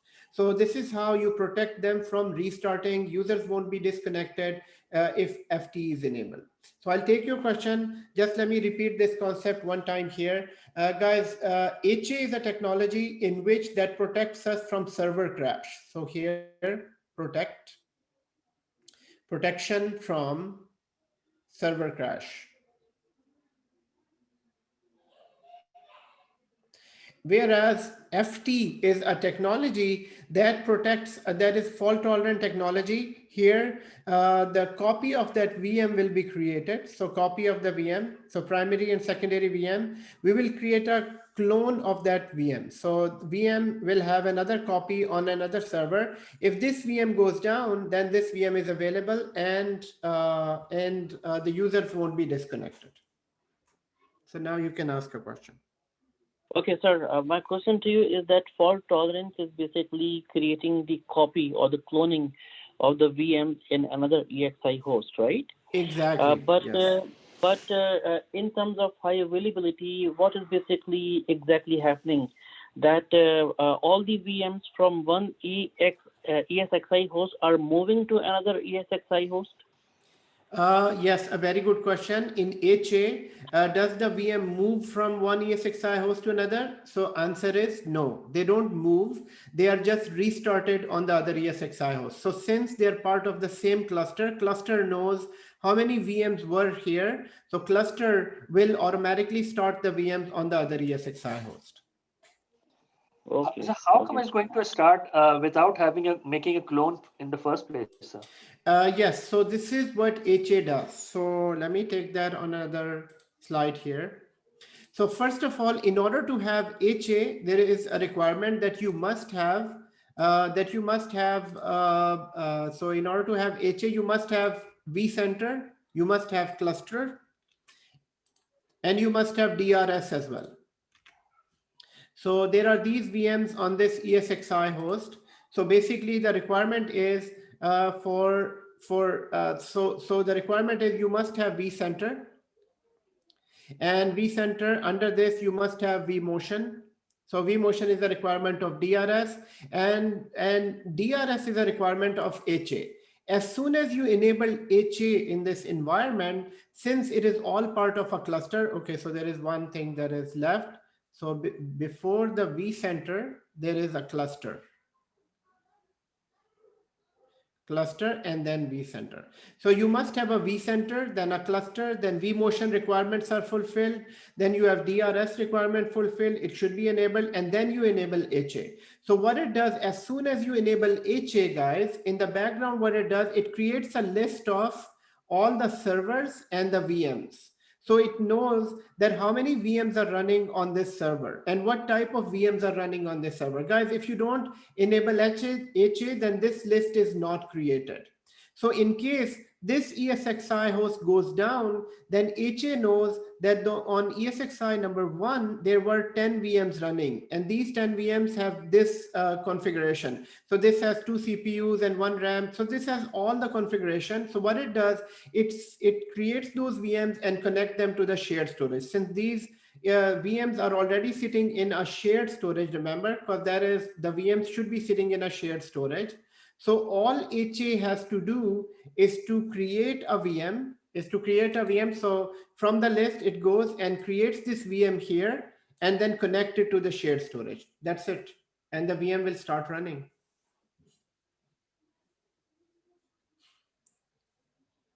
So here we need to understand that it doesn't move the VM. So moving the VM would be wrong answer. That does HA use Vmotion to move the VM? No.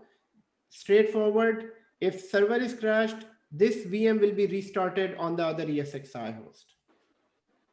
Yes, go ahead, Human. Sorry, maybe you answer my question. Just I would like to know what's different between load balancer and HA. What happened? In load balancer, again, VM in the HA again VM move. Am I right?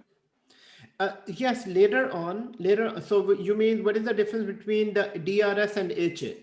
Yeah, you're right. Right. So in DRS is just a monitoring service. DRS works with live ESXi host. So as long as this server is live, this server is live, this server is live, DRS can take intelligent decisions that to keep the VM here or here, but DRS cannot do anything if this ESXi host is completely crashed. So for that, we have HA. And HA has a complete list of the environment. It knows that on this ESXi host, there are 20 VMs sitting. And what is their configuration? Everything is stored in the list. And this has another 20 VMs on this and 20 VMs on this. As soon as this is crashed, what it does, now HA knows that in order to recover the VM, it will create the VMs on the other 2 ESXi hosts and connect them to their shared storage. And VMs will start working. The only downside is that the users who were connected, they will be disconnected. They'll have to reconnect again. So one confusion I've got, sir, if you can clear it. Yes, please go ahead. So are the VMs created on like what should I say, in the real time, or they are already created? And number two is like as soon as a crash happens, every environment which was already created, they just put the start button, or what is it like? It's Yes. a little bit of confusion, sir. Yes. So guys, the question is that when the server was crashed, will so how I mean, would the VM be created in the real time or automatically, or do we have to do something? So the answer is HA will automatically create the VM, and also so it will do that in next. So once it is crashed and the crash is 100% clear that it is crashed, then in next few minutes, all of the VMs will be automatically created and will be connected to the storage. So it is seamless to us VMware admin. So Faz, we don't have to do anything in that. This is all automatic. Thank you, sir. So, sir, you mean that when we create, definitely the copy is being created there, but they are in sleeping mode.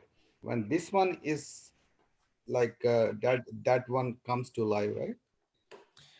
Again, can you repeat your question? So which one is in the sleeping mode? Like when the copy is being created into the next Exactly. in HA, so the copies in HA, they are in the sleeping mode, right? So when the first server crashes, so that time these HA copied VMs, they come to life. Is that correct? No. As soon as the VM is created, so don't call them a copy. Okay, so this will confuse you. This is like a real VM. So this is a real VM. So here it was crashed, but the new VM is created and it is live, and users will be user will be connected again. Okay. And you said there will be a delay, because all users, they will be disconnected. Then Exactly. But Yes. but if FTA is enabled, then still they will be disconnected. No, if FT is enabled, then there won't be any delay, and there won't be any disconnection. So FT is like a copy of that VM sitting on another ESXi host. So this is the copy that is sitting on the other ESXi host. So this is the copy, and this copy is as good as this copy. So the only thing that happens as soon as this goes down, the users who were connected here now will be connected to the newer server. Okay. And FT is that will be created with HA? No, FT is another technology. FT, we need to enable FT in the cluster. So first the users were connected here, and in FT, users will be automatically connected here now. Okay. So now we need to understand one point, that if you enable FT, guys, you need to understand that this is an expensive option. Why? Because first of all, you're creating a copy of this existing VM. So you're making this VM again, number one. Number two is that everything that is happening on this VM will be applied here. So all the CPU actions will be done here again. All the RAM actions will be done here again. All the storage action will be done here again. So everything. So this is why when you enable FT, you cannot enable more than 4 VMs in one ESXi host. So on this complete ESXi host, there can only be 4 enabled FT instances and not more than that. Why? Because it will use the CPU in double time. So it will use the CPU more than normal, right? Okay. So one more time, guys, what have we discussed? We have discussed number one, HA stands for high availability, and FT. So 2 technologies. Both technologies will save us from crashes. So HA technology is where the server is crashed. So server crashed, When the server is crashed, VMs will be restarted on the other host. VMs will be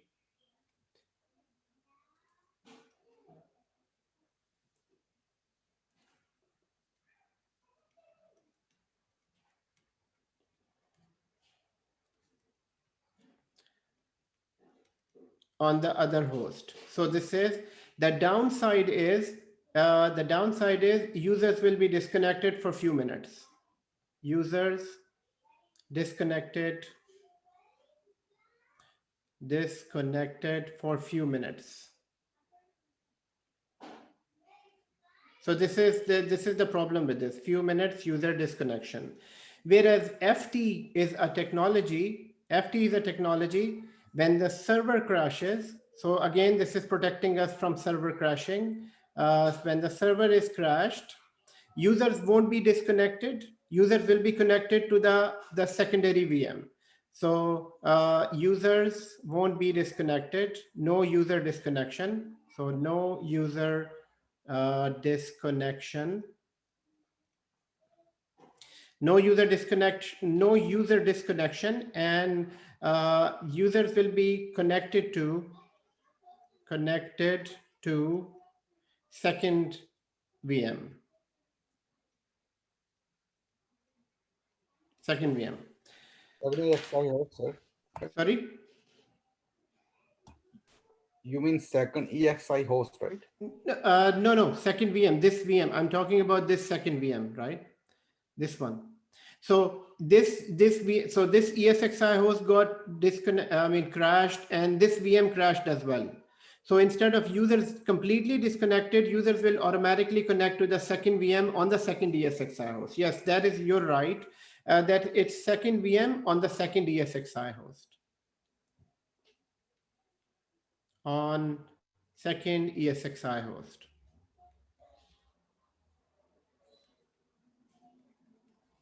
Okay. Now let's see that in action. So guys, the main thing is to understand the technology. Enabling the technology is a very simple, it's a very simple configuration.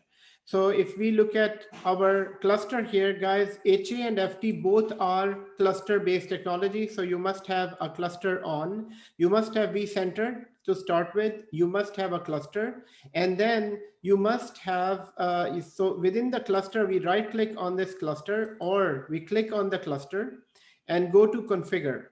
So even if you don't have DRS, you can still go here. And this is high availability, VM high availability. Maybe I can just bring it here. So this is VM availability. So they call it availability. It used to be called high availability. Now it is called availability, but it is HA. This concept is considered as, actually it's written here. This is HA. So VM HA is off at the moment. And all we need to do, we will edit this and we will switch it on. So HA will be switched on. Right here. So HA will be switched on, and host failure response is set to restart VM.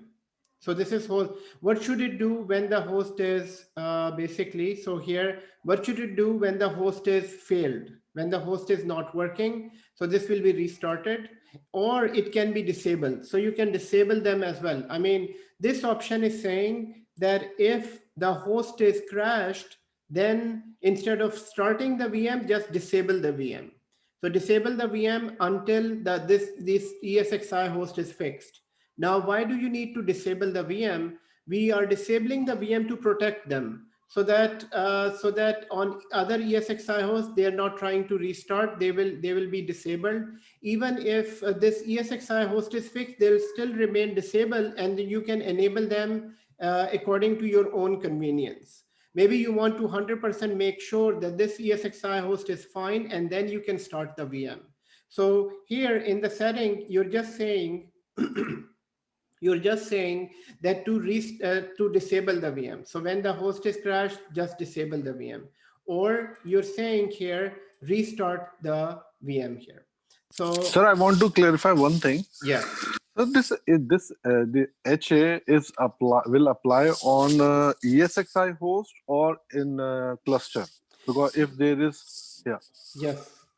if there is 4 cluster, so it will apply on the cluster base, or it will be apply on the whole, like on the ESXi host.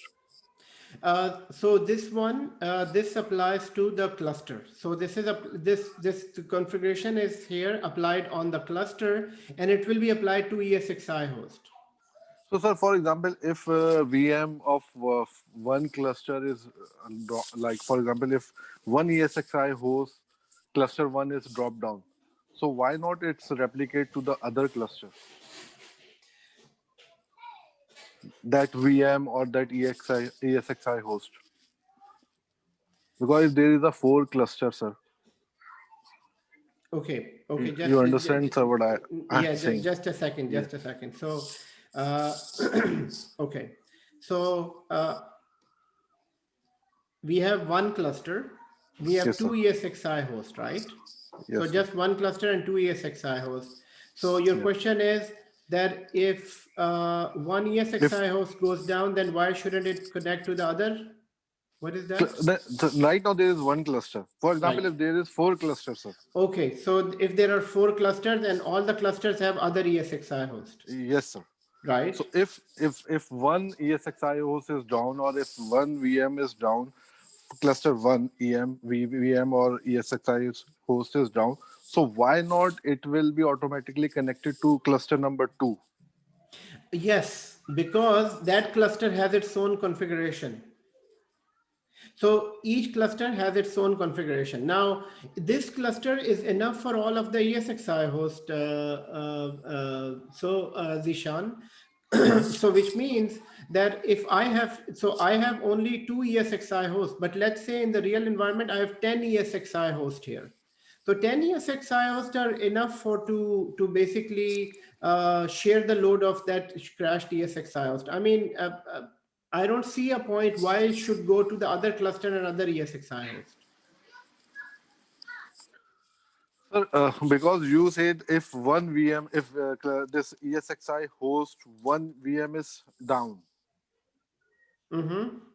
So it will be connected from which ESXi host? The second ESXi host, right, sir? So it will be connected from second ESXi host. Yes. If this VM is down, if this ESXi host is down, all the VMs on this ESXi host will be now started on this ESXi host. Right.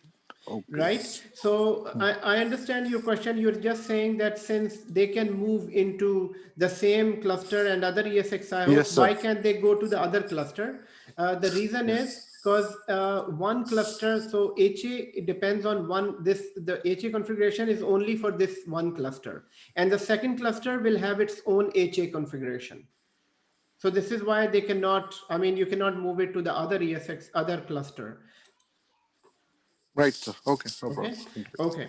So here, guys, this is a cluster, and these are the 2 ESXi hosts. And as soon as I enabled it, here what it does, it did some changes here, and it is actually configuring the cluster. It is still configuring the cluster on both ESXi hosts here, configuring Vsphere HA.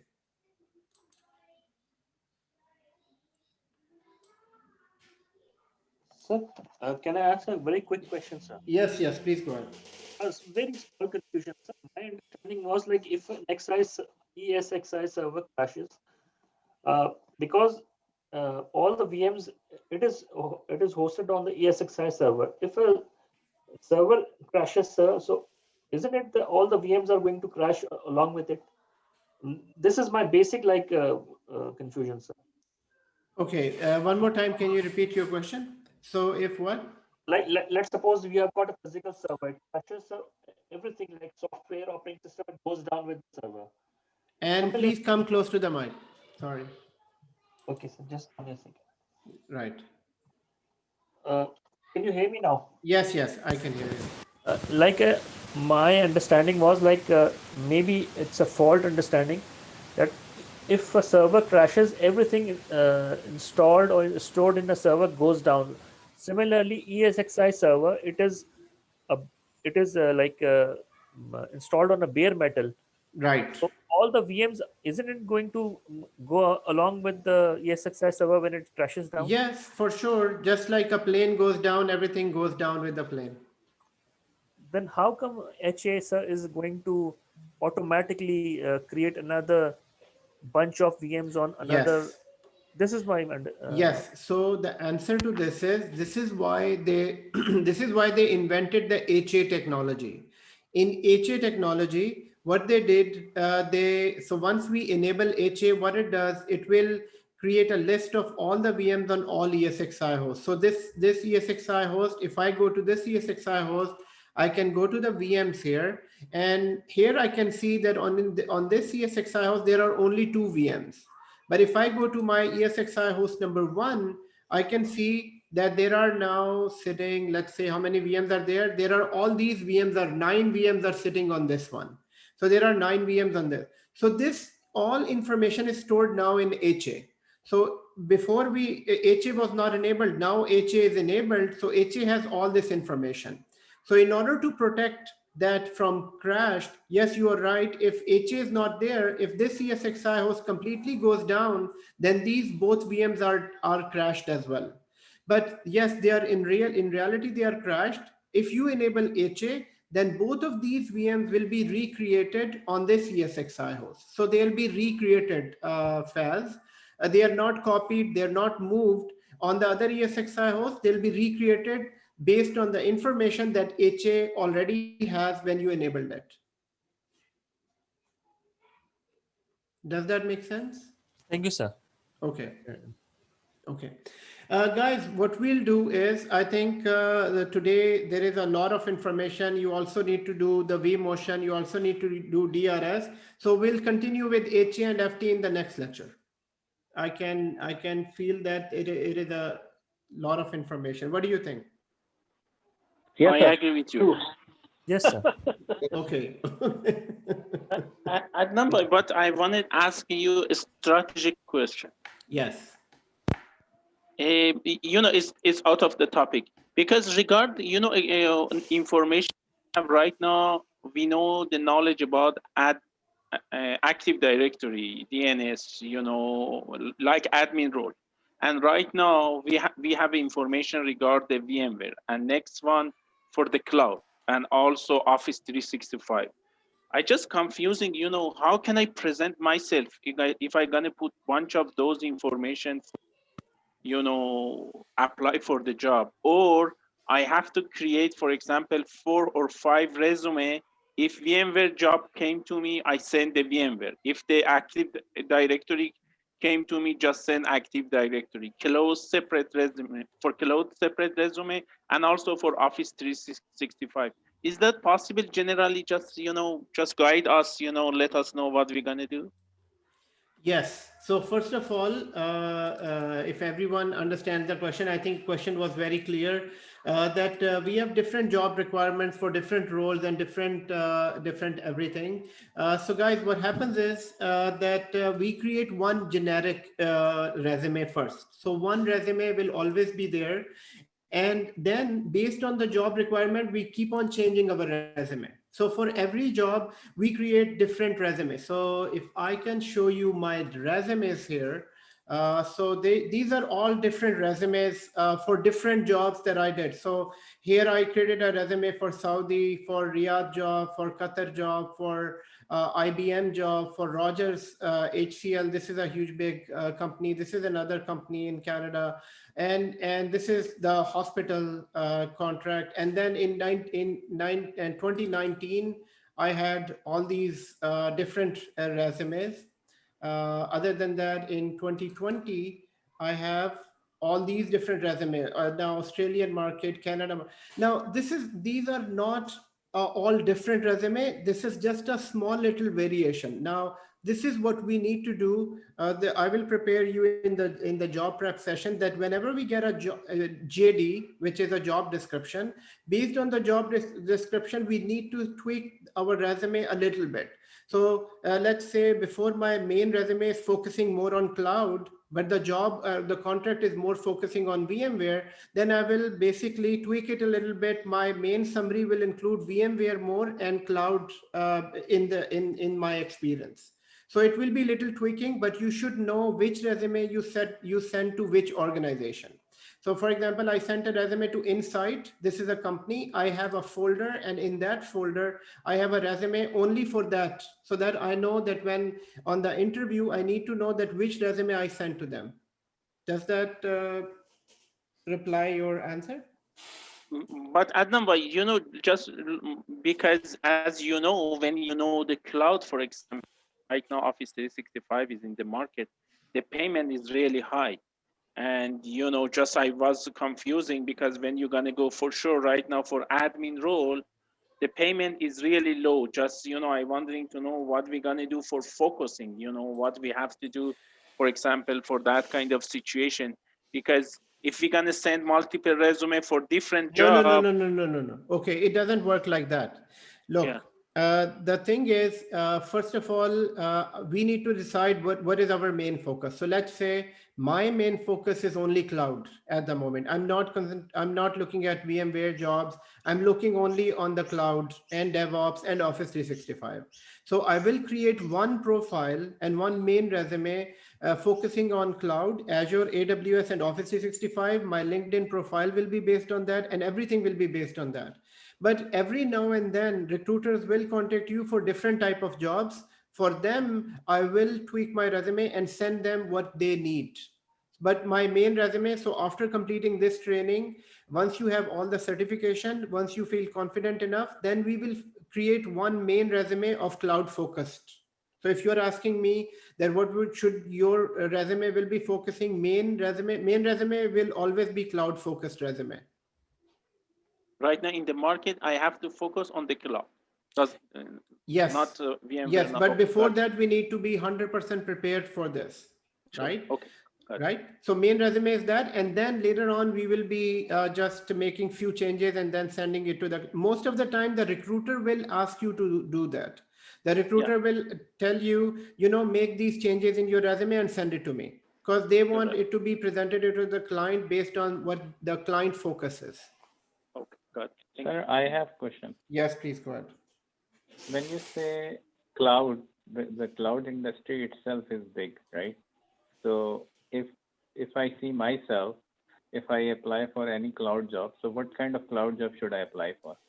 So at the moment, all of the class, all of this group, we will be applying for cloud admin jobs. So Azure admin, AWS admin, Office 365 admin, and plus we have everything that is covered from the server side as well. So we already have Active Directory, DNS, and all that. This will be in our resume as well, but mostly we'll be looking at the cloud jobs, so administration job.